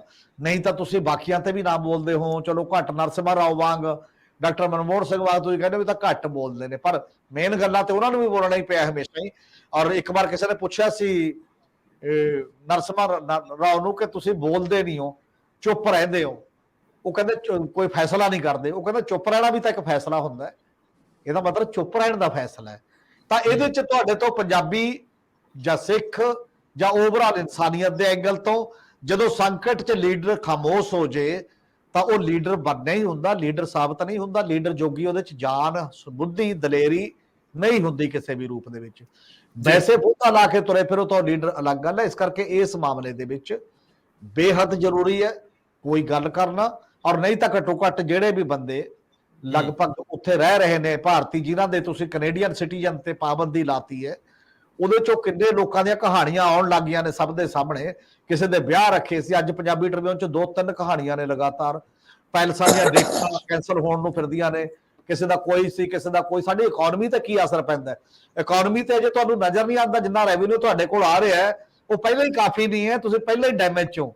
ਇਹਦਾ ਨਾ ਕੇਵਲ ਉਹਨਾਂ ਜ਼ਿੰਦਗੀਆਂ ਤੇ ਅਸਰ ਪੈ ਰਿਹਾ ਲੋਕਾਂ ਦੀਆਂ, ਤੇ ਤੁਹਾਡਾ ਵੀ ਪੱਠਾ ਬੈਠ ਰਿਹਾ ਹੈ ਜੇ ਗਵਰਨਮੈਂਟ ਜਿਹੜਾ ਤੁਸੀਂ ਚਲਾਉਣਾ ਦੀ ਗੱਲ ਕਰ ਰਹੇ ਹੋ, ਜਿਹੜਾ ਮਾੜਾ ਮੋਟਾ ਉਹ 'ਚ ਰੈਵਨਿਊ ਆਉਣਾ ਸੀ ਕਿਸੇ ਨਾ ਕਿਸੇ ਰੂਪ ਦੇ ਵਿੱਚ, ਫੀਲਡ ਤੁਹਾਨੂੰ ਦੱਸ ਰਿਹਾ। ਜਾਂ ਤੁਸੀਂ, ਇਹ ਤਾਂ ਹੈ ਨਹੀਂ ਕਿ ਤੁਸੀਂ ਖਬਰਾਂ ਨਹੀਂ ਦੇਖ ਰਹੇ, ਇਹ ਤਾਂ ਹੈ ਨਹੀਂ ਕਿ ਲੋਕਾਂ ਦੀਆਂ ਖਬਰਾਂ ਇਹ ਜੀ ਆਉਣ ਲੱਗ ਗਈਆਂ ਹੇਠੋਂ, ਕਿ ਜਿਨ੍ਹਾਂ ਨੇ ਅੱਗੇ ਵੀਜ਼ੇ ਲੈ, ਜਿਨ੍ਹਾਂ ਨੇ ਅੱਗੇ ਨਾ ਟਿਕਟਾਂ ਵੀ ਲਈਆਂ, ਜਾਂਦਾ ਹੁੰਦਾ ਸੀ ਵੀ ਆਪਾਂ ਇਸ ਮਹੀਨੇ ਚਲੇਗਾ, ਲੋਕਾਂ ਨੇ ਇੱਥੇ ਡੇਟਾ ਬੁੱਕ ਕਰਾਤੀਆਂ ਸੀਗੀਆਂ ਵੱਖ-ਵੱਖ ਥਾਵਾਂ ਤੇ, ਆਪਾਂ ਕਰਨਾ ਕੀ ਹੈ ਜਾ ਕੇ, ਉਹਨਾਂ ਤੇ ਲੱਗੀ ਰੋਕ।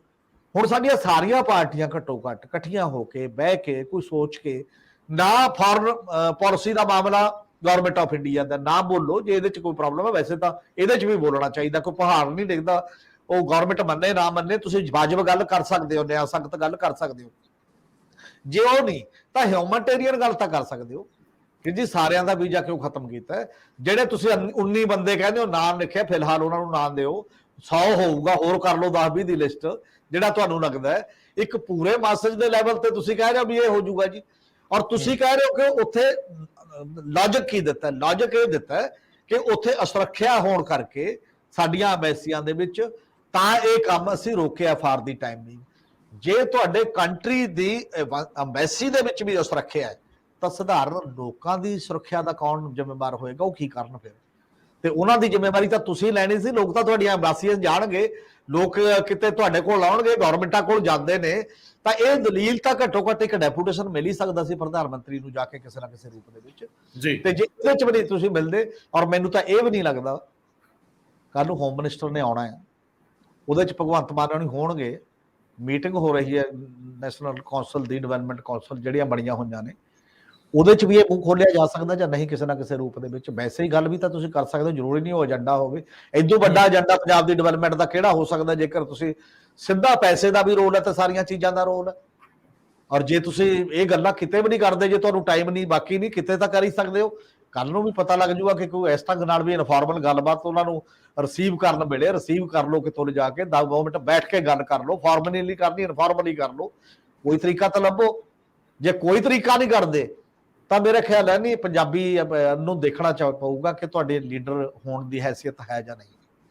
ਜੀ ਮੈਂ ਇੱਥੇ ਇੱਕ ਐਡੀਸ਼ਨ ਨਾਲ ਹੋਰ ਕਰ ਦਿਆਂ ਜੀ।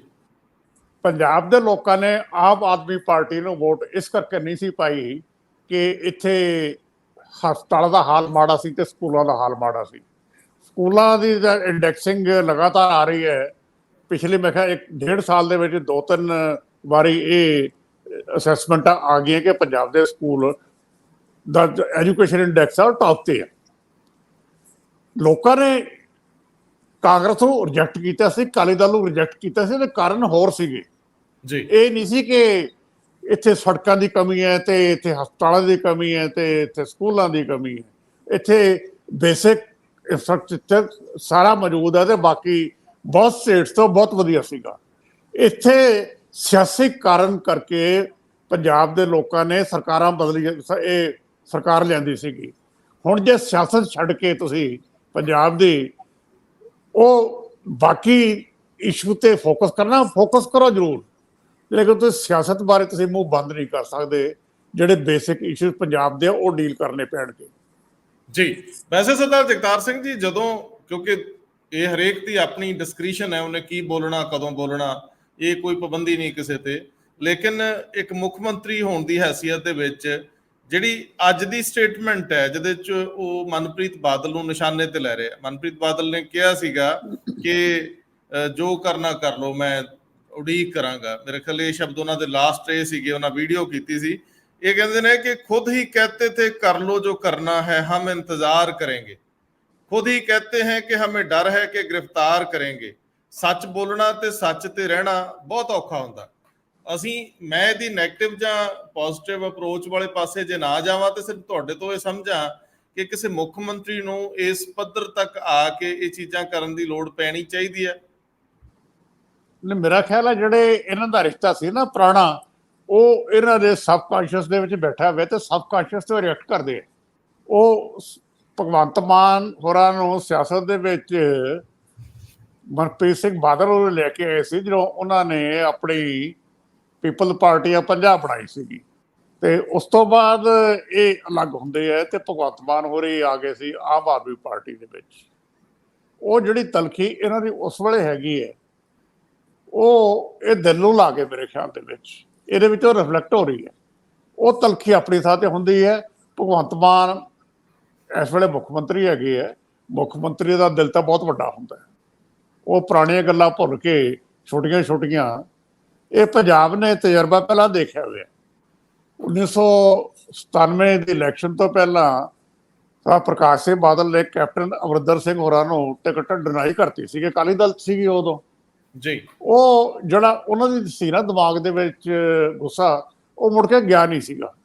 ਤੇ 2002 ਦੀ ਇਲੈਕਸ਼ਨ ਤੋਂ ਬਾਅਦ ਜਦੋਂ ਕੈਪਟਨ ਅਮਰਿੰਦਰ ਸਿੰਘ ਹੋਰਾਂ ਨੇ ਸਰਕਾਰ ਬਣਾਈ ਸੀਗੀ ਤੇ ਗੁੱਸਾ ਸਾਹਮਣੇ ਆ ਗਿਆ ਸੀਗਾ। ਜਿਹੜੀ ਬਦਲੇ ਦੀ ਭਾਵਨਾ ਸੀਗੀ ਉਹ ਡੁੱਲ ਡੁੱਲ ਕੇ ਪੈਂਦੀ ਸੀਗੀ। ਉਹ ਜਿਹੜੇ ਪੁਰਾਣੇ ਉਹਦੇ 'ਚ ਪੰਜਾਬ ਨੇ ਸਫ਼ਰ ਕੀਤਾ, ਕਿਸੇ ਨੇ ਗੇਨ ਨਹੀਂ ਸੀ ਕੀਤਾ ਉਹਦੇ ਵਿੱਚ। ਤੇ ਹੁਣ ਵੀ ਮੈਨੂੰ ਲੱਗਦਾ ਕਿ ਜਿਹੜੀ ਇਹਨਾਂ ਦਾ ਦੋਵਾਂ ਦਾ ਰਿਸ਼ਤਾ ਹੈ ਨਾ, ਉਹ ਤਲਖੀ ਹੈ ਉਹਦੇ ਵਿੱਚ। ਤਲਖੀਆਂ ਹੁਣ ਮਿਟਾ ਦੇਣੀਆਂ ਚਾਹੀਦੀਆਂ, ਨਵੀਂ ਸ਼ੁਰੂਆਤ ਕਰ ਲੈਣੀ ਚਾਹੀਦੀ ਹੈ। ਵੈਸੇ ਸਰਦਾਰ ਹਰਮੀਤ ਸਿੰਘ ਜੀ, ਜਿਹੜੀਆਂ ਸ਼ਰੀਕੇਬਾਜ਼ੀਆਂ ਆਮ ਜਨ ਜੀਵਨ 'ਚ ਹੋਣ ਜਾਂ ਸਿਆਸੀ ਹੋਣ, ਇਹ ਮੰਨਿਆ ਜਾਂਦਾ ਹੈ ਕਿ ਜਿਹੜੀ ਧਿਰ ਵੱਡੀ ਹੋ ਜੇ ਤੇ ਉਹ ਦੂਜੇ ਨੂੰ ਪੰਗੇ ਦੇ ਵਿੱਚ ਪਾਵੇ ਜਾਂ ਦੂਜਾ ਪੰਗੇ 'ਚ ਆ ਜੇ ਤਾਂ ਘੱਟੋ ਘੱਟ ਮੂੰਹੋਂ ਬੁਰੇ ਨਹੀਂ ਬਣਦੇ। ਵੈਸੇ ਸਾਡੇ ਪੰਜਾਬੀਆਂ ਦਾ ਸੁਭਾਅ ਕਿ ਮੂੰਹੋਂ ਕੋਈ ਘੱਟ ਹੀ ਗੱਲ ਕੱਢਦਾ। ਇੱਕ ਤਾਂ ਇੱਕ ਵਿਅਕਤੀ ਵੱਡੀ ਉਲਝਣ 'ਚ ਹੈ ਜਿਹਨੇ ਸਾਰੀ ਉਮਰ ਇਸ ਗੱਲ ਦੇ ਨਾਲ ਅੱਗੇ ਵਧਾਈ ਹੋਵੇ ਕਿ ਮੈਂ ਤਾਂ ਸਿਰੇ ਦਾ ਇਮਾਨਦਾਰ ਹੈ, ਔਰ ਉਹੀ ਵਿਅਕਤੀ ਦੇ ਉੱਤੇ ਇਹ ਇਲਜ਼ਾਮ ਹੋਣਾ, ਜੇ ਇਲਜ਼ਾਮ ਹੀ ਕਵਾਂਗੇ ਅਸੀਂ ਕਿ ਉਹਨੇ ਬੇਨਿਯਮੀਆਂ ਕੀਤੀਆਂ, ਅਹੁਦੇ ਦੀ ਦੁਰਵਰਤੋਂ ਕੀਤੀ ਆ, ਉਹਨੇ ਕਮਰਸ਼ੀਅਲ ਪਲਾਟਸ ਨੂੰ ਰੈਜ਼ੀਡੈਂਸ਼ੀਅਲ 'ਚ ਬਦਲ ਕੇ ਸਰਕਾਰ ਨੂੰ ਚੂਨਾ ਲਾਉਣ ਦੇ ਵਿੱਚ ਆਪਣੇ ਅਹੁਦੇ ਦੀ ਦੁਰਵਰਤੋਂ ਕੀਤੀ ਤੇ ਅਧਿਕਾਰੀਆਂ ਨੂੰ ਉਹਦੇ ਲਈ ਅੱਗੇ ਵਧਾਇਆ।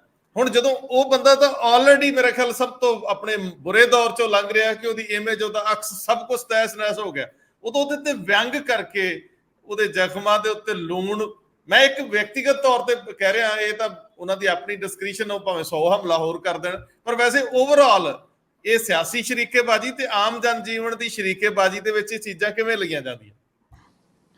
ਅਸਲ 'ਚ ਮਾਮਲਾ ਮੈਨੂੰ ਲੱਗਦਾ ਸ਼ਰੀਕੇਬਾਜ਼ੀ ਤੋਂ ਵੱਡਾ ਹੈ। ਵੱਡਾ ਮਾਮਲਾ ਕੀ ਹੈ ਕਿ ਅਸੀਂ ਦੇਸ਼ ਤੇ ਸਰਕਾਰਾਂ ਰਨ ਕਿਵੇਂ ਕਰਦੇ ਹਾਂ, ਸਾਡਾ ਕਰੈਕਟਰ ਕੀ ਹੈ, ਸਾਡਾ ਆਚਰਨ ਕਿਹੋ ਜਿਹਾ। ਪੱਛਮੀ ਮੁਲਕ ਕਿਉਂ ਗੱਲ ਕਰਦੇ ਨੇ ਇਸ ਦੀ, ਸਾਡਾ ਜਿਹੜਾ ਇੰਡੀਆ ਤੇ ਟਰੂਡੋ ਦਾ ਕਲੈਸ਼ ਵੀ ਹੈ, ਕਿਉਂ ਹੈ? ਸਭ ਤੋਂ ਬੜਾ ਕੁਐਸਚਨ ਇਹ ਹੈ ਹਿਊਮਨ ਡਿਗਨਿਟੀ ਦਾ ਸਵਾਲ। ਉਹਦੇ ਤੋਂ ਵੱਡਾ ਡਿਗਨਿਟੀ ਜੁੜੀ ਹੋਈ ਹੈ ਤੁਹਾਡੀ ਕਨਸਟੀਟਿਊਸ਼ਨਲ ਤੇ ਲੀਗਲ ਰੂਲ ਆਫ ਲਾ ਦੇ ਵੈਲਿਊ ਸਿਸਟਮ ਦੇ ਨਾਲ।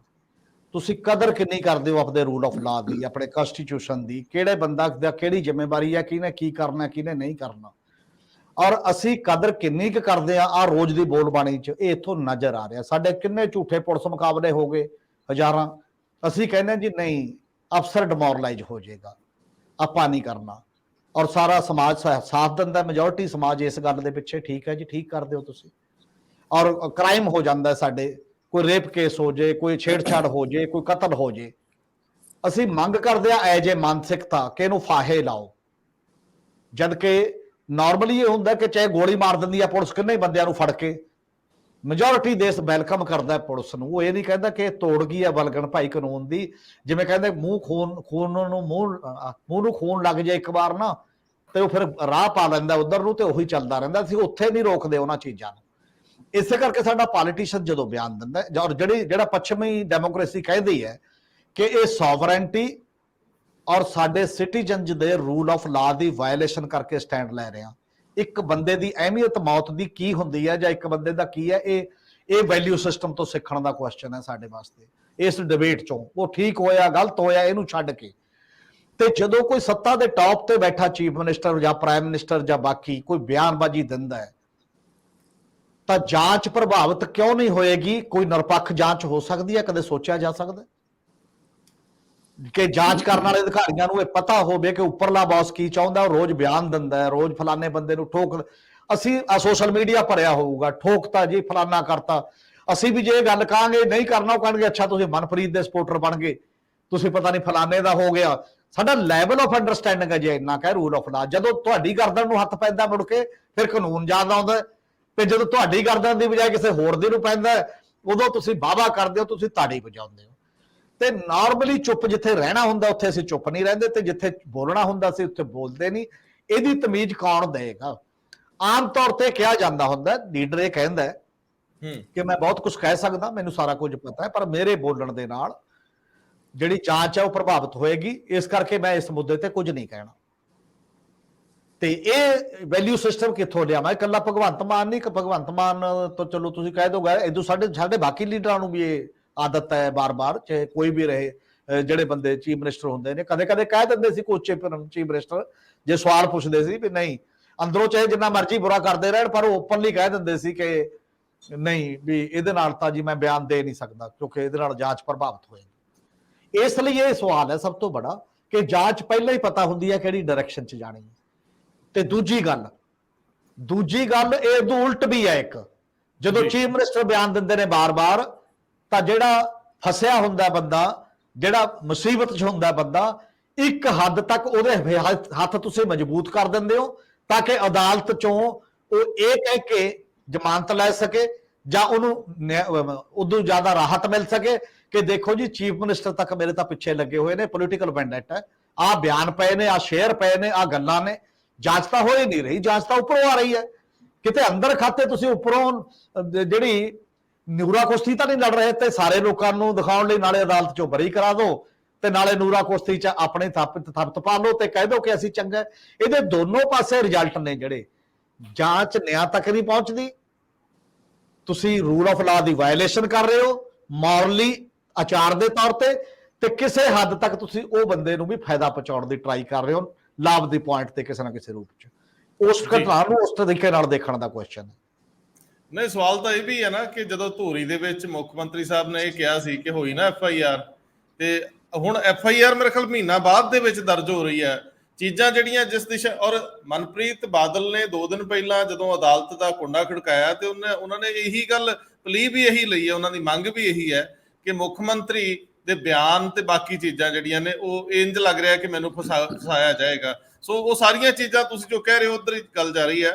ਸੋ ਸਰਦਾਰ ਜਗਤਾਰ ਸਿੰਘ ਜੀ, ਇੱਕ ਹੋਰ ਵੀ ਸਵਾਲ ਆ, ਮਨਪ੍ਰੀਤ ਬਾਦਲ ਦੇ ਖਿਲਾਫ ਜੋ ਹੋ ਰਿਹਾ ਉਹ ਤਾਂ ਜਾਂਚ ਤੋਂ ਅੱਗੇ ਜਾ ਕੇ ਪਤਾ ਲੱਗੇਗਾ ਕਿ ਕਿੱਥੇ ਕਿੱਥੇ ਅਹੁਦੇ ਦੀ ਦੁਰਵਰਤੋਂ ਹੋਈ ਵੀ ਕਿ ਨਹੀਂ ਹੋਈ, ਔਰ ਕਿਸ ਤਰੀਕੇ ਨਾਲ ਸਰਕਾਰ ਦੇ ਖਜ਼ਾਨੇ ਨੂੰ ਚੂਨਾ ਲੱਗਿਆ। ਲੇਕਿਨ ਇਸ ਤੋਂ ਪਹਿਲਾਂ ਜਿਹੜਾ ਵੱਡਾ ਚੂਨਾ ਲੱਗਦਾ ਹੈ, ਅੱਜ ਅਸੀਂ ਜਿਸ ਜਗ੍ਹਾ ਤੇ ਬੈਠੇ ਹਾਂ ਇੱਥੇ ਸਭ ਤੋਂ ਵੱਡਾ ਰੌਲਾ, ਮਤਲਬ ਅੱਜ ਰੂਰਲ ਡਿਵੈਲਪਮੈਂਟ ਫੰਡ ਦੇ ਮਾਮਲੇ 'ਚ ਸੁਪਰੀਮ ਕੋਰਟ 'ਚ ਸੁਣਵਾਈ ਹੈ।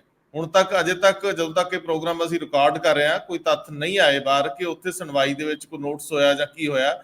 ਲੇਕਿਨ ਮਾਮਲੇ ਇਹੀ ਨੇ, ਜਦੋਂ GST ਲਾਗੂ ਹੁੰਦੀ ਆ ਤਾਂ ਜੇ ਇੱਕ ਵੀ ਸਟੇਟ ਵੀਟੋ ਕਰਦੀ, ਇੱਕ ਵੀ ਸਟੇਟ ਆਪਣੇ ਤੌਖਲੇ ਪ੍ਰਗਟ ਕਰਦੀ ਤਾਂ GST ਲਾਗੂ ਨਹੀਂ ਸੀ ਹੋਣੀ। ਮੈਨੂੰ ਯਾਦ ਹੈ ਪਰਮਿੰਦਰ ਸਿੰਘ ਢੀਂਡਸਾ ਇਸ ਫਹਿਰਿਸਤ ਵਿੱਚ ਕਟਹਿਰੇ 'ਚ ਨੇ, ਔਰ ਉਦੋਂ ਉਹਨਾਂ ਨੂੰ ਕੁਝ ਅਫਸਰਾਂ ਨੇ ਕਿਹਾ ਵੀ ਸੀਗਾ ਵੀ ਜੇਕਰ ਮੰਨ ਲਓ ਅੱਜ ਅਸੀਂ ਆਪਣੀ ਕਲੈਕਸ਼ਨ ਕਰਕੇ ਟੈਕਸ ਦੀ ਤੇ ਕੇਂਦਰ ਨੂੰ ਕੇਂਦਰ ਦਾ ਹਿੱਸਾ ਭੇਜ ਦਿੰਦੇ ਆ, ਜੇਕਰ ਸਾਰੀ ਕੇਂਦਰ ਕੋਲ ਜਾਊਗੀ ਤੇ ਅਸੀਂ ਉਹਨਾਂ ਕੋਲ ਮੰਗਣ ਜਾਵਾਂਗੇ ਤਾਂ ਕੱਲ ਨੂੰ ਮੰਗਤੇ ਬਣਾਂਗੇ। ਇਹਦੇ ਵਿੱਚ ਕੋਈ ਤਰਕ ਸੰਗਤ ਹੋਣਾ ਚਾਹੀਦਾ, ਸਟੇਟ ਸਬਜੈਕਟ ਆ। ਮਨਪ੍ਰੀਤ ਬਾਦਲ ਨੇ ਇਹਦੀਆਂ ਬਹੁਤ ਜ਼ਿਆਦਾ ਸਿਫਤਾਂ ਕੀਤੀਆਂ ਸੀ ਕਿ ਬਹੁਤ ਰੈਵਨਿਊ ਵੱਧ ਜਾਏਗਾ ਇਹਦੇ ਨਾਲ, ਔਰ ਬਹੁਤ ਮੈਨੂੰ ਲੱਗਦਾ ਸਭ ਤੋਂ ਵੱਧ ਵੈਲਕਮ ਕਰਨ ਵਾਲਿਆਂ 'ਚ ਸਾਡੀ ਸਟੇਟ ਸੀਗੀ। ਅੱਜ ਜਦੋਂ ਫਸੇ ਪਏ ਸਾਰੇ ਮਾਮਲਿਆਂ 'ਚ, ਤਾਂ ਮੈਨੂੰ ਪੋਲੀਟੀਸ਼ੀਅਨਸ ਦੀ ਜਿਹੜੀ ਮਾਨਸਿਕਤਾ ਹੈ ਤੇ ਘੱਟ ਸਮਝ ਹੋਣਾ, ਦਾਵਾ ਕਰਨਾ ਕਿ ਮੇਰੇ ਤੋਂ ਵੱਧ ਸਿਆਣਾ ਕੋਈ ਨਹੀਂ, ਤੇ ਜਦੋਂ ਫਸ ਜਾਣਾ ਉਦੋਂ ਫਿਰ ਜਦੋਂ ਪਰਖ ਤੇ ਕਸੌਟੀ ਤੇ ਗੱਲ ਆਉਂਦੀ ਹੈ ਤੇ ਇੰਜ ਲੱਗਦਾ ਕਿ ਤੇ ਨਿਆਣਮਤੀਆਂ ਕਰਕੇ। ਸੋ ਇਹ ਵੀ ਪਹਿਲੂ ਨੇ ਜਿਹੜੇ ਅੱਜ ਦੇ ਦਿਨ 'ਚ ਵੀ ਸਟੇਟ ਭੁਗਤ ਰਹੀ। ਦੇਖੋ, ਅੱਜ ਕੱਲ੍ਹ ਤਾਂ ਜਿਹੜੇ ਇਹ ਜਨਰੇਸ਼ਨ ਹੈ ਪੋਲੀਟੀਸ਼ੀਅਨ ਦੀ, ਇਹਨਾਂ ਚੋਂ ਕਾਫੀ ਲੋਕ ਬਾਹਰ ਪੜ੍ਹੇ ਹੋਏ ਆ। ਮਨਪ੍ਰੀਤ ਸਿੰਘ ਬਾਦਲ ਲੰਡਨ ਪੜ੍ਹੇ ਹੋਏ ਹੈ, ਸਰਦਾਰ ਸੁਖਬੀਰ ਸਿੰਘ ਬਾਦਲ USA ਪੜ੍ਹੇ ਹੋਏ ਹੈ, ਬੜਾ ਲੀਡਰ ਇਸ ਤਰ੍ਹਾਂ।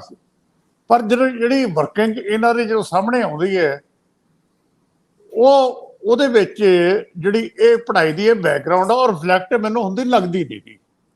ਜਿਹੜੀ ਇੱਕ ਅੰਡਰਸਟੈਂਡਿੰਗ ਸਿਚੁਏਸ਼ਨ ਦੀ ਬਣਨੀ ਚਾਹੀਦੀ ਹੈ।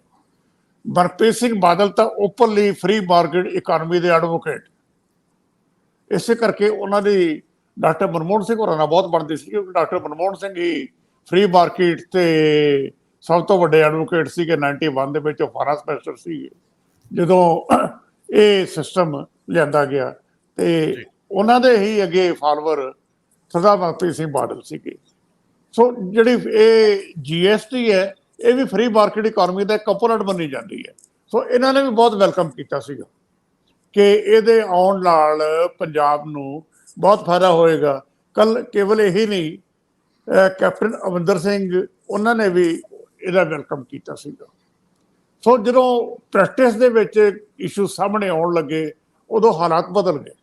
ਜਾਂ ਤਾਂ ਇਹ ਲੋਕ ਉਸ ਤਰੀਕੇ ਦੇ ਨਾਲ ਸਟੱਡੀ ਨਹੀਂ ਕਰਦੇ ਪੰਜਾਬ ਦੀ ਇਕਨੋਮੀ ਦਾ ਸਟਰਕਚਰ ਕੀ ਹੈ ਤੇ ਉਹਦੇ ਵਿੱਚ ਕਿਹੜੇ ਕੰਪੋਨੈਂਟ ਨੇ, ਕਿਹੜਾ ਹਿੱਸਾ ਪਾਉਣਾ ਹੈ, ਉਹ ਜਿਹੜੀ ਇਨ ਡੈਪਥ ਸਟੱਡੀ ਹੋਣੀ ਚਾਹੀਦੀ ਹੈ ਮੇਰੇ ਖਿਆਲ ਦੇ ਵਿੱਚ, ਉਹ ਇਹਨਾਂ ਦੀ ਨਹੀਂ ਹੈ। ਸੋ ਇਸੇ ਕਰਕੇ ਜਿਹੜੀਆਂ ਸਟਰਕਚਰਲ ਚੇਂਜਸ ਇਕਨੋਮੀ 'ਚ ਹੋਣੀਆਂ ਚਾਹੀਦੀਆਂ ਉਹਦੇ ਵਾਸਤੇ ਕੋਈ ਪਲਾਨ ਕੀਤੀ ਨਹੀਂ ਜਾਂਦੀ। ਸੋ ਇਹਨਾਂ ਦੀ ਦਿੱਕਤ ਇਹੀ ਰਹੀ ਹੈ ਲਗਾਤਾਰ ਹੀ ਕਿ ਇੱਕ ਦਿਨ ਐਕਸਟੈਂਡ ਲੈ ਲਿਆ, ਜਦੋਂ ਸਿਚੁਏਸ਼ਨ ਸਾਹਮਣੇ ਅਸਲੀ ਆਉਂਦੀ ਹੈ ਫਿਰ ਦੂਜਾ ਲੈ ਲਿਆ। ਹੁਣ ਇਹਨਾਂ ਕੋਲੇ ਲੈ ਦੇ ਕੇ ਐਕਸਾਈਜ਼ ਤੇ ਪੈਟਰੋਲ ਤੇ ਸੈਸ, ਦੋ ਮੇਜਰ ਰੈਵਨਿਊਜ਼ ਸਟੇਟ ਦੇ ਕੋਲ ਹੈਗੀ ਹੈ। ਇਸ ਤੋਂ ਬਿਨਾਂ ਬਾਕੀ ਸਾਰੇ ਇਹ ਲੋਕ ਹੱਥ ਵੱਢ ਕੇ ਆਪਣਾ ਦੇ ਚੁੱਕੇ। ਹੈਰਾਨੀ ਦੀ ਗੱਲ ਤਾਂ ਇਹ ਹੈ ਕਿ ਪੰਜਾਬ ਉਹ ਸਟੇਟ ਹੈ ਜਿਹਨੇ ਫੈਡਰਲਿਜ਼ਮ ਦੀ ਲੜਾਈ ਬੜੀ ਲੰਬੇ ਸਮੇਂ ਤੱਕ ਲੜੀ ਹੈ। ਜੀ ਪੰਜਾਬ ਦੀ ਇਹ ਮੰਗ ਸੀ ਕਿ 4 ਮਹਿਕਮੇ ਕੇਂਦਰ ਰੱਖੇ, ਬਾਕੀ ਸਾਰਿਆਂ ਨੂੰ, ਬਾਕੀ ਸਾਰੇ ਮਹਿਕਮੇ ਸਟੇਟਸ ਨੂੰ ਦੇ ਦਿੱਤੇ ਜਾਣ। ਚਾਰਾਂ ਦੇ ਵਿੱਚ ਫਾਈਨਾਂਸ ਨਹੀਂ ਸੀ, ਕਰੰਸੀ ਸੀ। ਸੋ ਉਹ ਸਟੈਂਡ ਛੱਡ ਕੇ ਜਦੋਂ ਕੇਂਦਰ ਸਰਕਾਰ ਨੇ ਸੈਂਟਰਲਾਈਜ਼ ਕਰਨਾ ਸ਼ੁਰੂ ਕੀਤਾ, ਇਹਨਾਂ ਨੇ ਕਦੇ ਅਪੋਜ਼ ਕੀਤਾ ਹੀ ਨਹੀਂ ਉਸ ਸੈਂਸ ਦੇ ਵਿੱਚ। ਸੋ ਜਿਹੜੀ ਸਟੇਟ ਲਗਾਤਾਰ, ਅਨੰਦਪੁਰ ਸਾਹਿਬ ਦਾ ਮਤਾ ਬੜਾ ਕਲੀਅਰ ਸੀਗਾ ਕਿ 4 ਮਹਿਕਮੇ ਰੱਖ ਕੇ ਤੇ ਬਾਕੀ ਸਾਰੇ ਮਹਿਕਮੇ ਸਟੇਟਸ ਨੂੰ ਮਿਲਣੇ ਚਾਹੀਦੇ ਆ।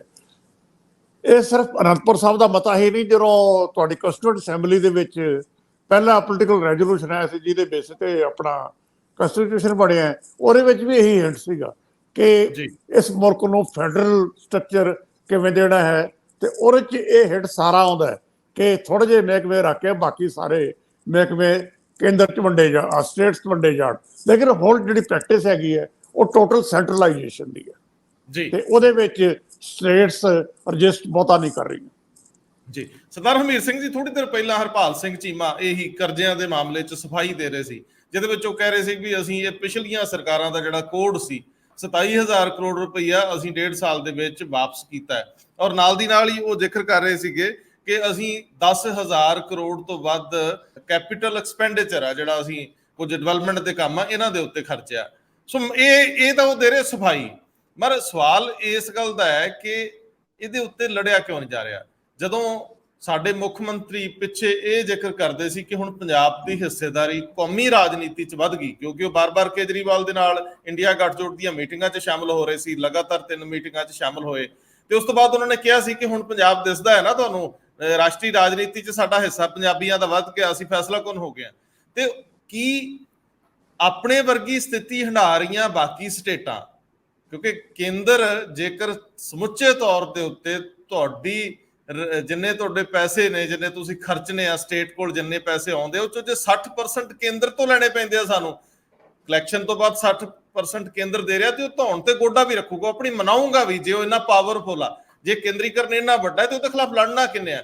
ਕਿ ਮਮਤਾ ਸਹਿਮਤੀ ਨਹੀਂ ਦੇ ਸਕਦੇ? ਜੇ ਮੁੱਖ ਮੰਤਰੀ ਲੜਨਾ ਚਾਹਣ, ਉਹ ਕਿੰਨੀਆਂ ਜਿਹੜੀਆਂ ਸਾਊਥ ਦੀਆਂ ਸਟੇਟਸ ਨੇ, ਤਮਿਲਨਾਡੂ ਤੋਂ ਲੈ ਕੇ ਤੁਸੀਂ ਜੇ ਈਵਨ ਭਾਜਪਾ ਵਾਲੀਆਂ, ਸਾਰੇ ਦੁਖੀ ਤਾਂ ਸਾਰੇ ਹੀ ਨੇ। ਸੋ ਇਹਨਾਂ ਮਾਮਲਿਆਂ 'ਚ ਪੰਜਾਬ ਲੜਨਾ ਛੱਡ ਗਿਆ ਔਰ ਸਿਰਫ ਤੇ ਸਿਰਫ ਆਪਸੀ ਇੱਕ ਟਸਲ ਦੇ ਵਿੱਚ ਇੱਕ ਦੂਜੇ ਦੇ ਖਿਲਾਫ ਬਿਆਨਬਾਜ਼ੀ ਹੋ ਰਹੀ ਆ। ਗਵਰਨਰ ਨੇ ਜਿਹੜਾ ਮਾਮਲਾ ਉਠਾਇਆ ਉਹਦੇ ਤੋਂ ਬਾਅਦ ਇਹਨੂੰ ਸਿਆਸੀ ਪਾਰਟੀਆਂ ਨੇ ਕੈਪਚਰ ਕਰ ਲਿਆ ਤੇ ਇਹਦੇ ਉੱਤੇ ਸਰਕਾਰ ਨੂੰ ਸਫਾਈ ਦੇਣੀ ਪੈ ਰਹੀ ਹੈ। ਪਰ ਮੈਂ ਤੁਹਾਡੇ ਤੋਂ ਇਹ ਸਮਝਣਾ ਚਾਹੁੰਦਾ ਹੈ ਕਿ ਕੱਲ ਉੱਤਰੀ ਕੌਂਸਲ ਦੀ ਮੀਟਿੰਗ ਹੈ, ਘੱਟੋ ਘੱਟ 3 ਸਟੇਟਾਂ ਦੇ ਮੁੱਖ, 4 ਸਟੇਟਾਂ ਦੇ ਮੁੱਖ ਮੰਤਰੀ ਤਾਂ ਹੋਣੇ ਹੀ ਹੈ। ਇਹ ਮਾਮਲੇ ਐਡਰੈਸ ਕੀਤੇ ਜਾ ਸਕਦੇ ਆ, ਤੋਰੇ ਤਾਂ ਜਾ ਸਕਦੇ ਆ। ਔਰ ਇਹਦੇ ਨਾਲ ਹੀ ਜਦੋਂ ਫੈਡਰਲ ਸਟਰਕਚਰ ਦੇ ਮਾਮਲੇ 'ਚ ਲੜਨਾ ਛੱਡ ਜਾਓਗੇ, ਮਮਤਾ ਬੈਨਰਜੀ ਨੇ ਆਪਣੇ ਗਵਰਨਰ ਨੂੰ ਕਿਹਾ ਕਿ ਮੈਂ ਰਾਜ ਭਵਨ ਦੇ ਅੱਗੇ ਧਰਨਾ ਦੇਣਾ। ਮਾਮਲਾ ਤੇ ਉੱਥੇ ਵੀ ਇਹੀ ਫਸਿਆ ਨਾ ਕਿ ਤੁਸੀਂ ਵਾਈਸ ਚਾਂਸਲਰ ਜਿਹੜੇ ਆ ਇਹ ਕਿਵੇਂ ਲਾ ਸਕਦੇ ਹੋ ਆਪਣੀ ਮਰਜ਼ੀ ਨਾਲ, ਔਰ ਕਿਵੇਂ ਤੁਸੀਂ ਉਹਨਾਂ ਨਾਲ ਮੀਟਿੰਗ ਸਿੱਧੀ ਕਰ ਸਕਦੇ ਹੋ? ਤੁਸੀਂ ਸਾਡੇ ਬਿੱਲ ਪਾਸ ਕਿਉਂ ਨਹੀਂ ਕਰਦੇ? ਬਿੱਲ ਤਾਂ 5 ਦੇ ਕਰੀਬ ਸਾਡੇ ਵੀ ਫਸੇ ਪਏ, 4 ਸੱਜਰੇ ਨੇ, ਇੱਕ ਪੁਰਾਣਾ ਵਿਜੀਲੈਂਸ ਕਮਿਸ਼ਨ ਵਾਲਾ। ਸੋ ਜਦੋਂ ਲੜਨਾ ਛੱਡ ਜਾਾਂਗੇ, ਸਿਰਫ ਤੇ ਸਿਰਫ ਅਸੀਂ ਤਰਲਿਆਂ ਦੀ ਰਾਜਨੀਤੀ ਕਰਾਂਗੇ, ਤਾਂ ਫਿਰ ਕਿੰਨੀ ਚਿਰ ਡੰਗ ਟੱਪੂਗਾ ਜੀ?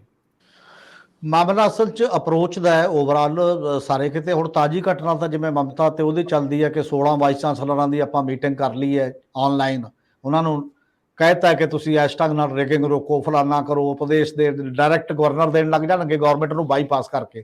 ਲਾਉਣ ਵੇਲੇ ਵੀ ਗਵਰਨਮੈਂਟ ਬਾਈਪਾਸ ਕਰਤੀ ਤੇ ਇੰਟਰਮ ਵਾਈਸ ਚਾਂਸਲਰ ਜਿਹੜੇ ਲਾਏ ਸੀਗੇ ਔਰ ਹੁਣ ਮੀਟਿੰਗ ਵੀ ਕਰਨ ਲੱਗ ਗਏ। ਤੇ ਉਦੋਂ ਬਾਅਦ ਵੀ ਤੁਸੀਂ ਚੁਸਕੀ ਲੈਂਦੇ ਹੋ, ਮਤਲਬ ਚੀਫ ਮਿਨਿਸਟਰ ਤੋਂ, ਜਦੋਂ ਇਹ ਕਹਿ ਰਹੇ ਨੇ ਮਮਤਾ ਬੈਨਰਜੀ ਕਿ ਮੈਂ ਜੇ ਤੁਸੀਂ ਨਾ ਬਿੱਲ ਸਾਡੇ ਕਲੀਅਰ ਕੀਤੇ ਮੈਂ ਬਾਹਰ ਧਰਨਾ ਦੇਵਾਂਗੀ। ਉਹ ਕਹਿੰਦੇ ਤੁਸੀਂ ਧਰਨਾ ਕਾਹਨੂੰ ਦੇਣਾ ਜੀ, ਤੁਸੀਂ ਅੰਦਰ ਆ ਜਾਓ, ਆਪਾਂ ਬੈਠ ਕੇ ਗੱਲਬਾਤ ਕਰਾਂਗੇ, ਉੱਥੇ ਹੀ ਧਰਨਾ ਦੇ ਦਿਓ ਚਾਹੇ ਜੋ ਵੀ ਕਰਾਂਗੇ। ਮਤਲਬ ਇੱਕ ਐਟੀਟਿਊਡ ਉਸ ਲੈਵਲ ਦੀਆਂ ਜਿਹੜਾ ਚਲਾ ਜਾਂਦਾ। ਨਹੀਂ ਤਾਂ ਤੁਸੀਂ ਉਹਦਾ ਪ੍ਰਿੰਸੀਪਲ ਜਵਾਬ ਦਿੰਦੇ ਹੋ ਨਾ, ਬਿੱਲ ਕਿਉਂ ਨਹੀਂ ਦੇ ਮੈਂ ਪਾਸ ਕੀਤੇ, ਕੀ ਨਹੀਂ, ਟੈਕਨੀਕਲੀ ਗੱਲ ਦੱਸਦੇ ਹੋ। ਇਹਦੇ ਤੁਸੀਂ ਟੀਚਰ ਬਾਜੀ ਵਾਲਾ ਇੱਕ ਵਿਆਜ ਜਿਹੜਾ ਜਵਾਬ ਦੇ ਰਹੇ ਹੋ। ਸਾਡਾ ਚੀਫ ਮਿਨਿਸਟਰ ਵੀ ਕੀ ਕਰਦਾ, ਸਾਡਾ ਚੀਫ ਮਿਨਿਸਟਰ ਪਹਿਲਾਂ ਉਲਝ ਕੇ ਇੱਧਰ ਉੱਧਰ ਕਰਦਾ ਸੀ ਵੀ ਇਹ ਬਿੱਲ ਵੀ ਪਾਸ ਹੋਣਗੇ, ਸੈਸ਼ਨ ਵੀ ਬੁਲਾਵਾਂਗੇ, ਆਹ ਚੀਜ਼ਾਂ ਵੀ ਹੋਣਗੀਆਂ। ਉਹ ਜੁਰਤ ਟਾਈਪ ਕੰਮ ਤਾਂ ਖਤਮ ਹੋ ਗਿਆ, ਹੁਣ ਲੱਗਦਾ ਹੀ ਨਹੀਂ। ਹੁਣ ਇੰਨੇ ਦਿਨਾਂ ਤੋਂ ਬਿੱਲਾਂ ਦੀ ਕੋਈ ਗੱਲ ਹੀ ਨਹੀਂ ਹੋ ਰਹੀ। ਤੇ ਹੁਣ ਸਗੋਂ ਇੱਕ ਚਿੱਠੀ ਜਿਹੜੀ ਉਹ ਲਿਖਦੇ ਆਪਦੇ ਗਲ ਮੋੜਵਾ ਇੱਕ ਪੱਗਾ ਪਾ ਲਿਆ, ਤੇ ਜਿਹੜਾ ਕਹਿੰਦੇ ਤੁਸੀਂ ਪ੍ਰਧਾਨ ਮੰਤਰੀ ਕੋਲ ਸਾਡੇ ਲਈ ਜਾਓ ਆਰਡੀਐਫ ਵਾਸਤੇ, ਤੇ ਤਾਂ ਕਿ ਉਹ ਰਿਲੀਜ਼ ਕਰ ਦੇਣ। ਉਹ ਕਿਹਾ ਵੀ ਕੋਰਟ 'ਚ ਆ ਭਾਈ ਉਹ ਤਾਂ, ਤੇ ਪਰ ਮੈਂ ਦੂਜੀ ਗੱਲ ਤੇ ਪੁੱਛਦਾ, ਉਹ ਦੱਸ ਦੇ 50,000 ਕਰੋੜ ਰੁਪਏ ਦਾ ਕਰਜ਼ਾ ਕਿਉਂ ਲੈ ਲਿਆ ਨਵਾਂ, ਜਿਹੜਾ ਉਸ ਮਾਮਲੇ ਤੇ ਕੀਤਾ। ਅਸਲ 'ਚ ਇੱਕ ਸਟ੍ਰੈਟਜੀਕਲ ਅਪਰੋਚ ਹੈ ਕਿ ਕੀ ਸਾਡੀਆਂ ਰੀਜਨਲ ਪਾਰਟੀਆਂ ਜਾਂ ਸਾਡੀਆਂ ਨੈਸ਼ਨਲ ਪਾਰਟੀਆਂ ਜਾਂ ਸੋ ਕਾਲਡ ਨੇਸ਼ਨ ਬਾਰੇ ਸਾਡੀ ਜਿਹੜੀ ਅੰਡਰਸਟੈਂਡਿੰਗ ਹੈ, ਇਹਨੂੰ ਅਸੀਂ ਕਿਵੇਂ ਚਿਤਵਦੇ ਹਾਂ, ਇਹਨੂੰ ਅਸੀਂ ਸੈਂਟਰਲਾਈਜੇਸ਼ਨ ਆਫ ਪਾਵਰ ਦੇ ਰੂਪ 'ਚ ਚਿਤਵਦੇ ਹਾਂ ਸ਼ੁਰੂ ਤੋਂ ਲੈ ਕੇ 47 ਤੋਂ ਲੈ ਕੇ ਫਿਰ ਕਨਸਟੀਟਿਊਸ਼ਨ ਬਣਿਆ, ਜਿੰਨਾ ਮਾੜਾ ਮੋਟਾ ਫੈਡਰਲਿਜ਼ਮ ਸੀ, ਜਿੰਨੀਆਂ ਸੋਧਾਂ ਹੋਈਆਂ ਲਗਾਤਾਰ ਉਹਦੇ ਵਿੱਚ ਸੈਂਟਰਲਾਈਜੇਸ਼ਨ ਹੋਈ, ਸਿੱਖਿਆ ਤੋਂ ਲੈ ਕੇ ਵੱਖ-ਵੱਖ ਮਾਮਲਿਆਂ ਦੇ ਵਿੱਚ ਜਿਹੜੇ ਤੁਸੀਂ ਕੰਕਰੈਂਟ ਲਿਸਟ 'ਚ ਚਲੇ ਗਏ, ਔਰ ਉਦੋਂ ਬਾਅਦ ਤੁਸੀਂ ਉਹ ਸਕੀਮਾਂ ਦੇ ਆਧਾਰ ਤੇ ਡਿਪਾਰਟਮੈਂਟਾਂ ਦੀ ਬਜਾਏ ਚਲਾਉਣ ਲੱਗ ਗਏ ਹੋ ਦੇਸ਼। ਤੁਸੀਂ ਐਜੂਕੇਸ਼ਨ 'ਚ ਸਰਵ ਸਿੱਖਿਆ ਅਭਿਆਨ ਲਿਆਂਦਾ, ਉੱਧਰ ਹੈਲਥ 'ਚ ਨੈਸ਼ਨਲ ਹੈਲਥ ਮਿਸ਼ਨ ਲਿਆਂਦਾ, ਉਹ ਚਾਹੇ ਦੇਖਣ ਨੂੰ ਉਹ ਸਾਰੇ ਸਬਜੈਕਟ ਅਜੇ ਤੁਹਾਡੇ ਸਾਹਮਣੇ ਲੱਗਦੇ ਨੇ ਕਿ ਉਹ ਸਾਂਝੀ ਸੂਚੀ 'ਚ ਨੇ, ਪਰ ਪ੍ਰੈਕਟੀਕਲੀ ਉਹ ਸੈਂਟਰਲਾਈਜ਼ਡ ਸਬਜੈਕਟ ਬਣ ਚੁੱਕੇ ਨੇ, ਕਿਉਂਕਿ ਪੈਸਾ ਸਾਰਾ ਰੈਵਨਿਊ ਜਿਹਦੇ ਕੋਲ ਜਾਂਦਾ ਉਹ ਤੁਹਾਡੀ ਬਾਂਹ ਮਰੋੜ ਸਕਦਾ, ਜਿਵੇਂ ਵਰਲਡ ਬੈਂਕ ਤੁਹਾਡੀ ਬਾਂਹ ਮਰੋੜ ਦਿੰਦੀ ਹੈ ਐਜ ਏ ਨੈਸ਼ਨਲ ਗਵਰਨਮੈਂਟ, ਔਰ ਤੁਸੀਂ ਐਜ ਏ ਨੈਸ਼ਨਲ ਗਵਰਨਮੈਂਟ ਉਵੇਂ ਇੱਕ ਏਜੰਸੀ ਦੀ ਤਰ੍ਹਾਂ, ਬੈਂਕਰ ਦੀ ਤਰ੍ਹਾਂ ਤੁਸੀਂ ਸਟੇਟਾਂ ਦੀ ਬਾਂਹ ਮਰੋੜ ਰਹੇ ਹੋ। ਤੇ ਇਸੇ ਲਈ ਜੀਐਸਟੀ ਜਦੋਂ ਤੋਂ ਚੱਲੀ ਹੈ, ਜੀਐਸਟੀ ਦੀ ਅਪਰੋਚ ਹੀ ਅਨਡੈਮੋਕ੍ਰੈਟਿਕ ਹੈ, ਪਾਰਲੀਮੈਂਟਰੀ ਸਿਸਟਮ ਦੇ ਖਿਲਾਫ ਹੈ। ਔਰ ਕਿਉਂ ਹੈ ਉਹ ਖਿਲਾਫ, ਮੈਂ ਕਿਉਂ ਕਹਿ ਰਿਹਾ, ਕਿਉਂਕਿ ਪਾਰਲੀਮੈਂਟਰੀ ਸੈਟਅਪ ਦੇ ਵਿੱਚ ਜਿਹੜਾ ਵੀ ਟੈਕਸ ਲੱਗਣਾ ਜਾਂ ਹਟਾਇਆ ਜਾਣਾ ਹੈ ਉਹ ਪਾਰਲੀਮੈਂਟ ਦੇ ਸਾਹਮਣੇ ਆਉਂਦਾ ਤੇ ਪਾਰਲੀਮੈਂਟ ਡਿਸਾਈਡ ਕਰਦੀ ਹੈ। ਤੁਸੀਂ ਜੀਐਸਟੀ ਦਾ ਕਾਨੂੰਨ ਪਾਸ ਕਰਕੇ, ਲਾ ਅਮੈਂਡ ਕਰਕੇ ਕਨਸਟੀਟਿਊਸ਼ਨ ਦਾ, ਜੀਐਸਟੀ ਕੌਂਸਲ ਬਣਾਤੀ, ਕੌਂਸਲ ਆਪਣੇ ਆਪ ਕਿਹੜੀ ਚੀਜ਼ ਦਾ ਕੀ ਰੇਟ ਹੋਏਗਾ ਮੈਂ ਵਧਾਉਣਾ ਜਾਂ ਘਟਾਉਣਾ ਪਾਰਲੀਮੈਂਟ ਤੋਂ ਬਾਹਰ ਕਰ ਸਕਦੀ ਹੈ। ਤੇ ਇਹ ਕਿਹੜਾ ਡੈਮੋਕ੍ਰੈਟਿਕ, ਉੱਥੇ ਐਮਪੀ ਕੀ ਤਾੜੀ ਵਜਾਉਣਗੇ, ਕੀ ਕਰਨਗੇ ਬੈਠ ਕੇ ਇਕੱਲੇ, ਜਿਹਦੀ ਸਰਕਾਰ ਹੈ ਬਾਹਰ ਬੈਠ ਕੇ ਉਹ ਆਪਣੇ ਢੰਗ ਨਾਲ ਚੱਲੀ ਜਾਂਦਾ ਸਾਰੇ ਰੇਟ, ਆ ਮਹਿੰਗਾ ਹੋ ਗਿਆ, ਸਸਤਾ ਹੋ ਗਿਆ। ਔਰ ਤੁਸੀਂ ਇਹ ਨਹੀਂ ਕਰ ਸਕਦੇ, ਡੀਜ਼ਲ ਪੈਟਰੋਲ ਕਿਉਂ ਲਿਆਉਂਦਾ ਜਿਹੜਾ ਸਾਰੇ ਲੋਕਾਂ ਦੀ ਸੰਘੀ ਘੁੱਟੀ ਜਾ ਰਹੀ ਹੈ, ਔਰ ਜੇ ਡੀਜ਼ਲ ਪੈਟਰੋਲ ਵੀ ਜਿਹੜੀ ਗੱਲ ਨਾਲ ਫਾਇਦਾ ਹੋਣਾ ਸੀ ਲੋਕਾਂ ਨੂੰ ਤੁਸੀਂ ਲਿਜਾ ਨਹੀਂ ਰਹੇ, ਔਰ ਜੇ ਡੀਜ਼ਲ ਪੈਟਰੋਲ ਅੱਜ ਲੈ ਜਾਓ ਜੀਐਸਟੀ ਦੇ ਵਿੱਚ, ਉੱਥੇ ਤਾਂ 18% ਤੋਂ 28% ਤੋਂ ਵੱਧ ਨਹੀਂ, ਇੱਥੇ 60% ਟੈਕਸ ਹੈ ਤੁਹਾਡਾ, ਘੱਟੋ ਘੱਟ ਅੱਧਾ ਨੀਚੇ ਆਉਂਦਾ ਉਹ, ਉਹਦੇ ਨਾਲ ਤੁਸੀਂ ਖਜ਼ਾਨੇ ਭਰ ਰਹੇ ਹੋ, ਦੋਨਾਂ ਦੀ ਮਿਲੀ ਭੁਗਤ ਹੈ ਤੇ ਲੋਕਾਂ ਦੀ ਸੰਘੀ ਘੁੱਟਦੇ ਹੋ ਰਲ ਕੇ। ਤੇ ਜੇ ਲੋਕਾਂ ਦੀ ਸੰਘੀ ਹਟਾਉਣ ਦੀ ਟਰਾਈ ਕਰਦੇ ਹੋ ਤੁਸੀਂ, ਫਿਰ ਰਾਜ ਦੀ ਘੁੱਟੀ ਜਾਂਦੀ ਹੈ ਤੇ ਬਾਕੀ ਕਿਤੇ ਹੁੰਦਾ। ਤੁਸੀਂ ਉਹ ਲੜਾਈ ਨਹੀਂ ਲੜੀ ਜਿਹੜੀ ਲੜਾਈ ਡੈਮੋਕ੍ਰੇਸੀ ਦੀ ਲੜਾਈ ਹੁੰਦੀ ਹੈ, ਜਿਹੜੀ ਲੜਾਈ ਫੈਡਰਲ ਸਟਰਕਚਰ ਦੀ ਲੜਾਈ ਹੁੰਦੀ ਹੈ, ਜਿਹੜੀ ਲੜਾਈ ਟੈਕਸ ਕਲੈਕਸ਼ਨ ਦੇ ਵਿੱਚ ਹੇਠੋਂ ਟੈਕਸ ਸ਼ੁਰੂ ਕਰਕੇ ਉੱਪਰ ਤੱਕ ਜਾਂਦਾ ਹੈ। ਅਸੀਂ ਇਕੱਲੇ ਇਹਦੇ ਨਹੀਂ ਲੜੇ, ਅਸੀਂ ਉਲਟਾ ਕਰਦੇ ਹਾਂ। ਸਾਡੀ ਸਟੇਟ ਗਵਰਨਮੈਂਟ ਬਾਰ-ਬਾਰ ਚਿੱਠੀ ਕੱਢਦੀ ਹੈ, ਪਹਿਲਾਂ 15% ਸੀ, ਫਿਰ 20%, ਹੁਣ 32% ਹੈ। ਅਸੀਂ ਪੰਚਾਇਤਾਂ ਦੀ ਆਮਦਨ ਚੋਂ 32% ਲੈਣ ਲੱਗ ਗਏ ਜੀ, ਕਿਉਂਕਿ ਹੇਠਾਂ ਤਾਂ ਦੋ ਰੋਬ ਚੱਲ ਸਕਦਾ, ਪ੍ਰਿੰਸੀਪਲੀ ਅਸੀਂ ਲੜਨਾ ਨਹੀਂ, ਅਸੀਂ ਹੇਠਲੇ ਦਾ ਗਲ ਘੁੱਟ ਰਹੇ ਹਾਂ ਉਦੋਂ ਜਾ ਕੇ ਕਿਸੇ ਵੀ ਮਾਮਲੇ ਦੇ ਵਿੱਚ।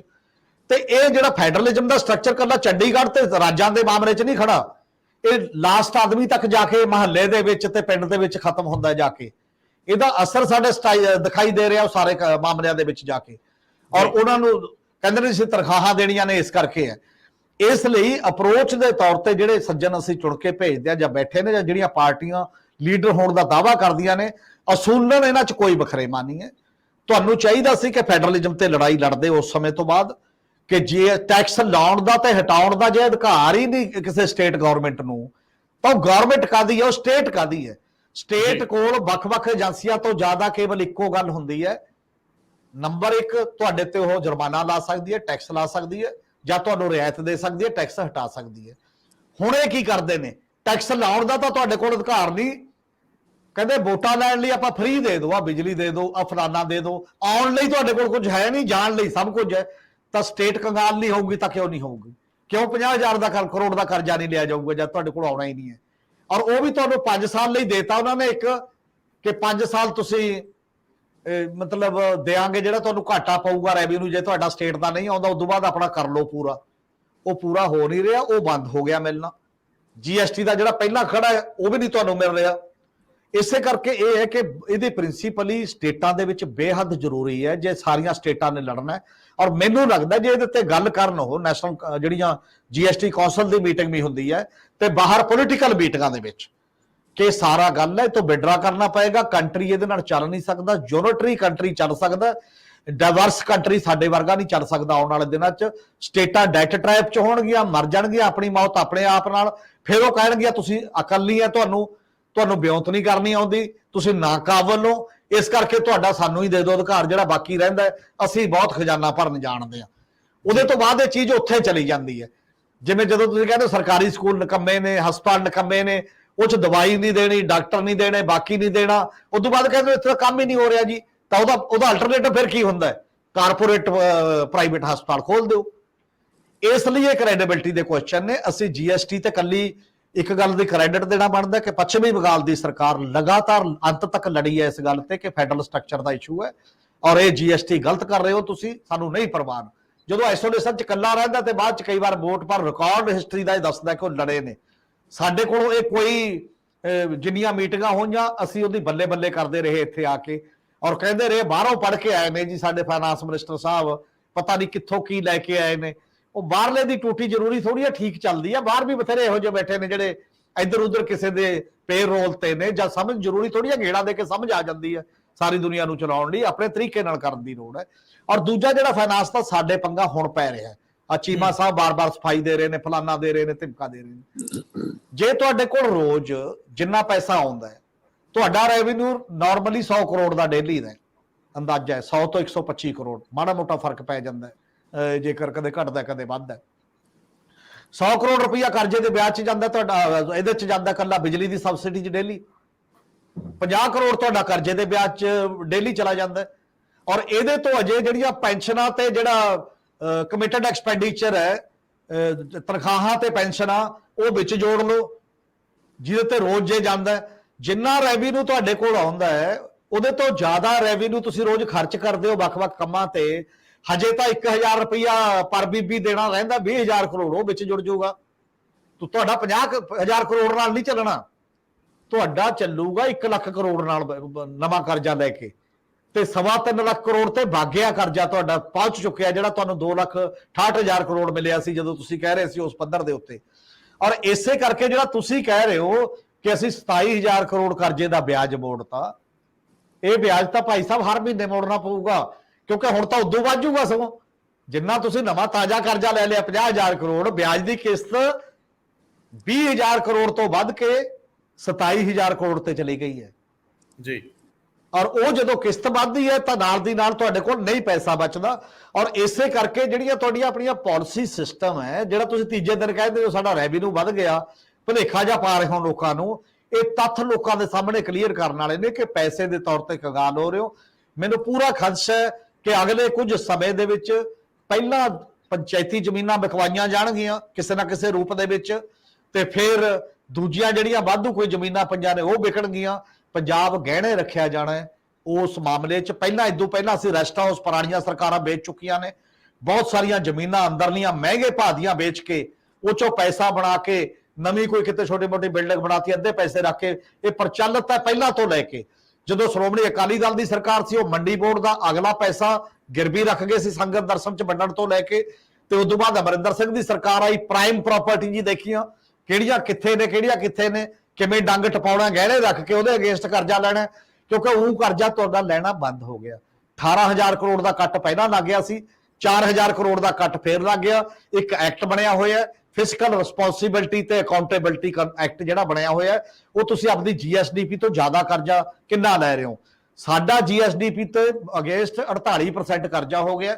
ਇਸ ਦੇਸ਼ 'ਚ ਨੰਬਰ 1 ਆ ਜੀ ਅਸੀਂ, ਜਿਹੜੇ ਮਾਮਲੇ 'ਚ ਨੰਬਰ 1, ਹੋਰ ਕਿਸੇ 'ਚ ਹਾਂ ਜਾਂ ਨਹੀਂ, ਅਸੀਂ ਨੰਬਰ 1 ਹੋ ਗਏ ਕਰਜ਼ੇ ਦੇ ਬੋਝ ਦੇ ਹੇਠ ਉਸ ਸਾਰੇ ਮਾਮਲੇ ਦੇ ਵਿੱਚ।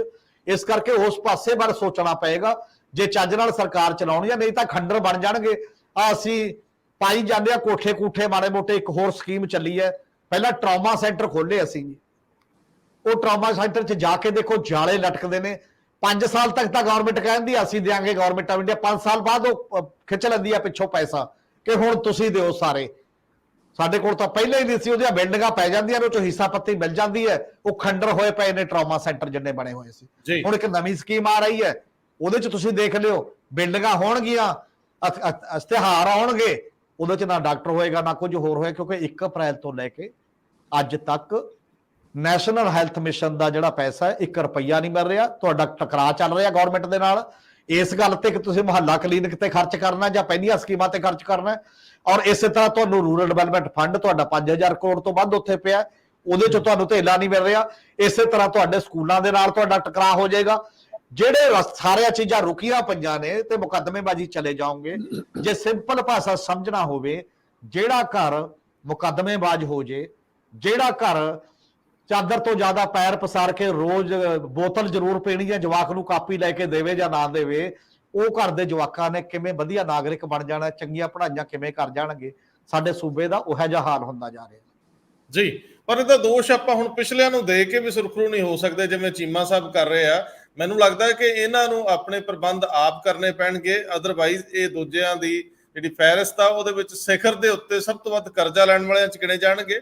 ਕਿਸੇ ਨੇ ਇਹ ਨਹੀਂ ਮੰਨਣ ਆਉਣਾ ਕਿ ਤੁਸੀਂ ਪੁਰਾਣਿਆਂ ਦਾ ਕਰਜ਼ਾ ਲਾਉਂਦੇ ਲਾਉਂਦੇ ਦਿਵਾਲੀਆਪਨ ਤੇ ਆ ਗਏ। ਸਰਦਾਰ ਜਗਤਾਰ ਸਿੰਘ ਜੀ, ਆਖਰ ਦੇ ਵਿੱਚ ਇੱਕ ਟਿੱਪਣੀ ਜਿਹੜੀ ਸਰਦਾਰ ਹਰਮੀਤ ਸਿੰਘ ਜੀ ਜ਼ਿਕਰ ਕਰ ਰਹੇ ਸੀ, ਇਹ ਖਬਰ ਛੱਡ ਨਹੀਂ ਸਕਦੇ ਆਪਾਂ। ਇਹ ਜ਼ਰੂਰ ਹੈ ਕਿ ਬ੍ਰਿਜ ਭੂਸ਼ਣ ਨੇ ਮਹਿਲਾ ਪਹਿਲਵਾਨਾਂ ਦੇ ਜਿਨਸੀ ਸ਼ੋਸ਼ਣ ਦਾ ਕਦੇ ਕੋਈ ਮੌਕਾ ਨਹੀਂ ਛੱਡਿਆ, ਦਿੱਲੀ ਪੁਲਿਸ ਕਹਿ ਰਹੀ ਹੈ। ਔਰ ਦਿੱਲੀ ਪੁਲਿਸ ਨੇ ਕੱਲ ਦਿੱਲੀ ਦੀ ਇੱਕ ਜਿਹੜੀ ਕੋਰਟ ਹੈਗੀ ਆ, ਵਧੀਕ chief metropolitan magistrate Harjeet Singh Jaspal ਦੀ ਰੋਜ਼ ਐਵਨਿਊ ਕੋਰਟ ਹੈ, ਉਹਦੇ ਵਿੱਚ ਦਾਖਲ ਕੱਲ ਹਲਫਨਾਮਾ ਜਿਹੜਾ ਦਿੱਤਾ ਹੈ, ਦਾਖਲ ਕੀਤਾ ਹੈ, ਉਹਦੇ ਵਿੱਚ ਇਹ ਗੱਲ ਕਹੀ ਆ। ਉੱਤੇ ਇੱਕ ਟਿੱਪਣੀ ਦੇ ਦਿਓ ਬੜੀ ਸੰਖੇਪ ਜੀ, ਫਿਰ ਸਰਦਾਰ ਹਰਮੀਤ ਸਿੰਘ ਜੀ ਤੋਂ ਲੈ ਕੇ ਖਤਮ ਕਰ ਦਿੰਦੇ। 2 ਕੇਸ, ਇੱਕ ਤਾਂ ਹਰਿਆਣੇ ਦਾ ਸੰਦੀਪ ਸਿੰਘ ਮਿਨਿਸਟਰ ਜੀ, ਇੱਕ ਬ੍ਰਿਜ ਭੂਸ਼ਣ ਸਰਨ Singh farmer president wrestling federation, 2 BJP ਦੇ ਨਾਲ ਸੰਬੰਧਿਤ ਲੀਡਰਾਂ ਦੇ ਬੜੇ ਕਲਾਸਿਕ ਕੇਸ ਹੈਗੇ। ਦੋਵੇਂ ਵਿਮਨ ਮੋਲੈਸਟੇਸ਼ਨ ਨਾਲ ਇਨਵੋਲਵ ਹੈਗੇ ਹੈ, ਔਰ ਦੋਵਾਂ ਤੇ ਪਾਰਟੀ ਵੱਲੋਂ ਕੋਈ ਐਕਸ਼ਨ ਨਹੀਂ ਕੀਤਾ ਜਾ ਰਿਹਾ।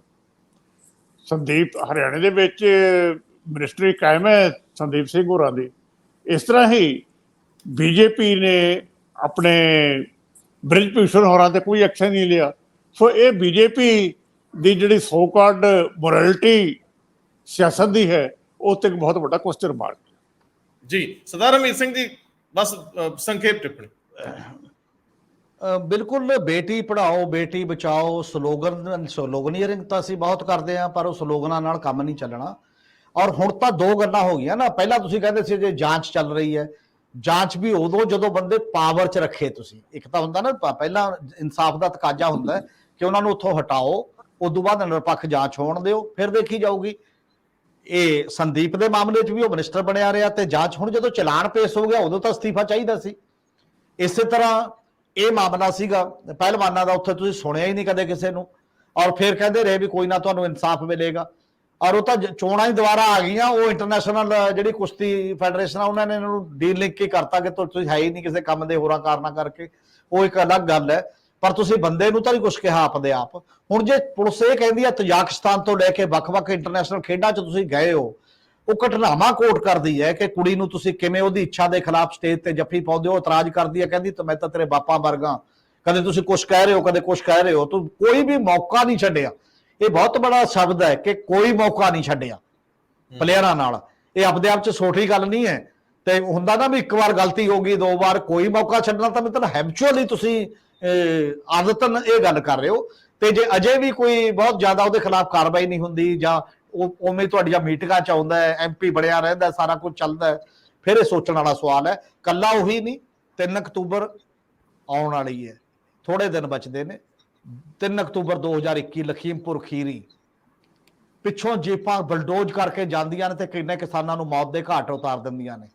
ਤੇ ਅਜੇ ਵੀ ਯੂਨੀਅਨ ਮਿਨਿਸਟਰੀ ਦੇ ਵਿੱਚ ਉਹਦਾ ਬਾਪ ਬਣਿਆ ਬੈਠਾ। ਪਹਿਲਾਂ ਉਹ ਕਹਿੰਦਾ ਉੱਥੇ ਬੰਦਾ ਨਹੀਂ ਸੀ, ਝੂਠ ਬੋਲਿਆ ਪਹਿਲਾਂ ਟੋਟਲ ਜੱਜ ਕੇ। ਇੱਕ ਯੂਨੀਅਨ ਮਿਨਿਸਟਰ ਝੂਠ ਬੋਲਦਾ, ਸੁਪਰੀਮ ਕੋਰਟ ਦੇ ਦਾਖਲ ਦੇ ਨਾਲ ਜਾਂਚ ਹੋ ਜਾਂਦੀ ਹੈ। ਜਾਂਚ 'ਚੋਂ ਕਹਿੰਦਾ ਬੰਦਾ ਉੱਥੇ ਹੀ ਸੀ, ਦੋਨੋਂ ਬਾਪ ਪੁੱਤ ਇਕੱਠੇ ਸੀ ਇੱਕ ਥਾਂ ਤੇ, ਔਰ ਇਹ ਗਲਤ ਗੱਲ ਹੈ। ਫਿਰ ਵੀ ਉਹ ਮਿਨਿਸਟਰੀ 'ਚ ਕਾਇਮ ਹੈ, ਸਾਰਾ ਕੁਝ ਹੈ, ਠੀਕ ਹੈ। ਮੁੰਡੇ ਦੇ ਖਿਲਾਫ ਤਾਂ ਪਰਚਾ ਚੱਲ ਰਿਹਾ ਹੈ। ਤੇ ਕਿਹੜਾ ਅਖਲਾਕ ਹੈ, ਕਿਹੜਾ ਪੋਲੀਟੀਕਲ ਅਖਲਾਕ ਦੀ ਗੱਲ ਹੈ? ਕੋਈ ਅਖਲਾਕੀ ਖਲੂਕੀ ਗੱਲ ਨਹੀਂ ਹੈ। ਐਡੇ ਵੱਡੇ ਮਾਮਲਿਆਂ ਦੇ ਵਿੱਚ ਬਿਲਕੁਲ ਨਿਰਦੋਸ਼ਾਂ ਨੂੰ ਮਾਰ ਦਿਓ, ਜਾਂ ਕੁੜੀਆਂ ਜਿਹੜੇ ਤੁਹਾਡੇ ਸ਼ਾਨ ਨੇ, ਜਿਹਦੇ ਨਾਲ ਪ੍ਰਧਾਨ ਮੰਤਰੀ ਰੋਟੀ ਖਾਂਦਾ ਹੈ, ਜਦੋਂ ਜਿੱਤ ਕੇ ਆਉਂਦੀਆਂ ਨੇ ਬਾਕੀ ਚੀਜ਼ਾਂ ਨੇ, ਤੇ ਉਹਨਾਂ ਦੀ ਤੁਸੀਂ ਇੰਨੀ ਵੀ ਕਦਰ ਨਹੀਂ ਕਰਦੇ ਆਪਣੇ ਪਾਵਰਫੁਲ ਬੰਦਿਆਂ ਦੇ ਮੁਕਾਬਲੇ, ਫਿਰ ਇਹ ਦੇਸ਼ ਨੇ ਕਿਹੋ ਜਿਹਾ ਬਣਨਾ ਅਖਲਾਕੀ ਤੌਰ ਤੇ ਆਪਾਂ ਦੇਖ ਸਕਦੇ ਹਾਂ। ਬਹੁਤ ਮਿਹਰਬਾਨੀ, ਬਹੁਤ ਧੰਨਵਾਦ। ਥੈਂਕ ਯੂ, ਸ਼ੁਕਰੀਆ ਜੀ।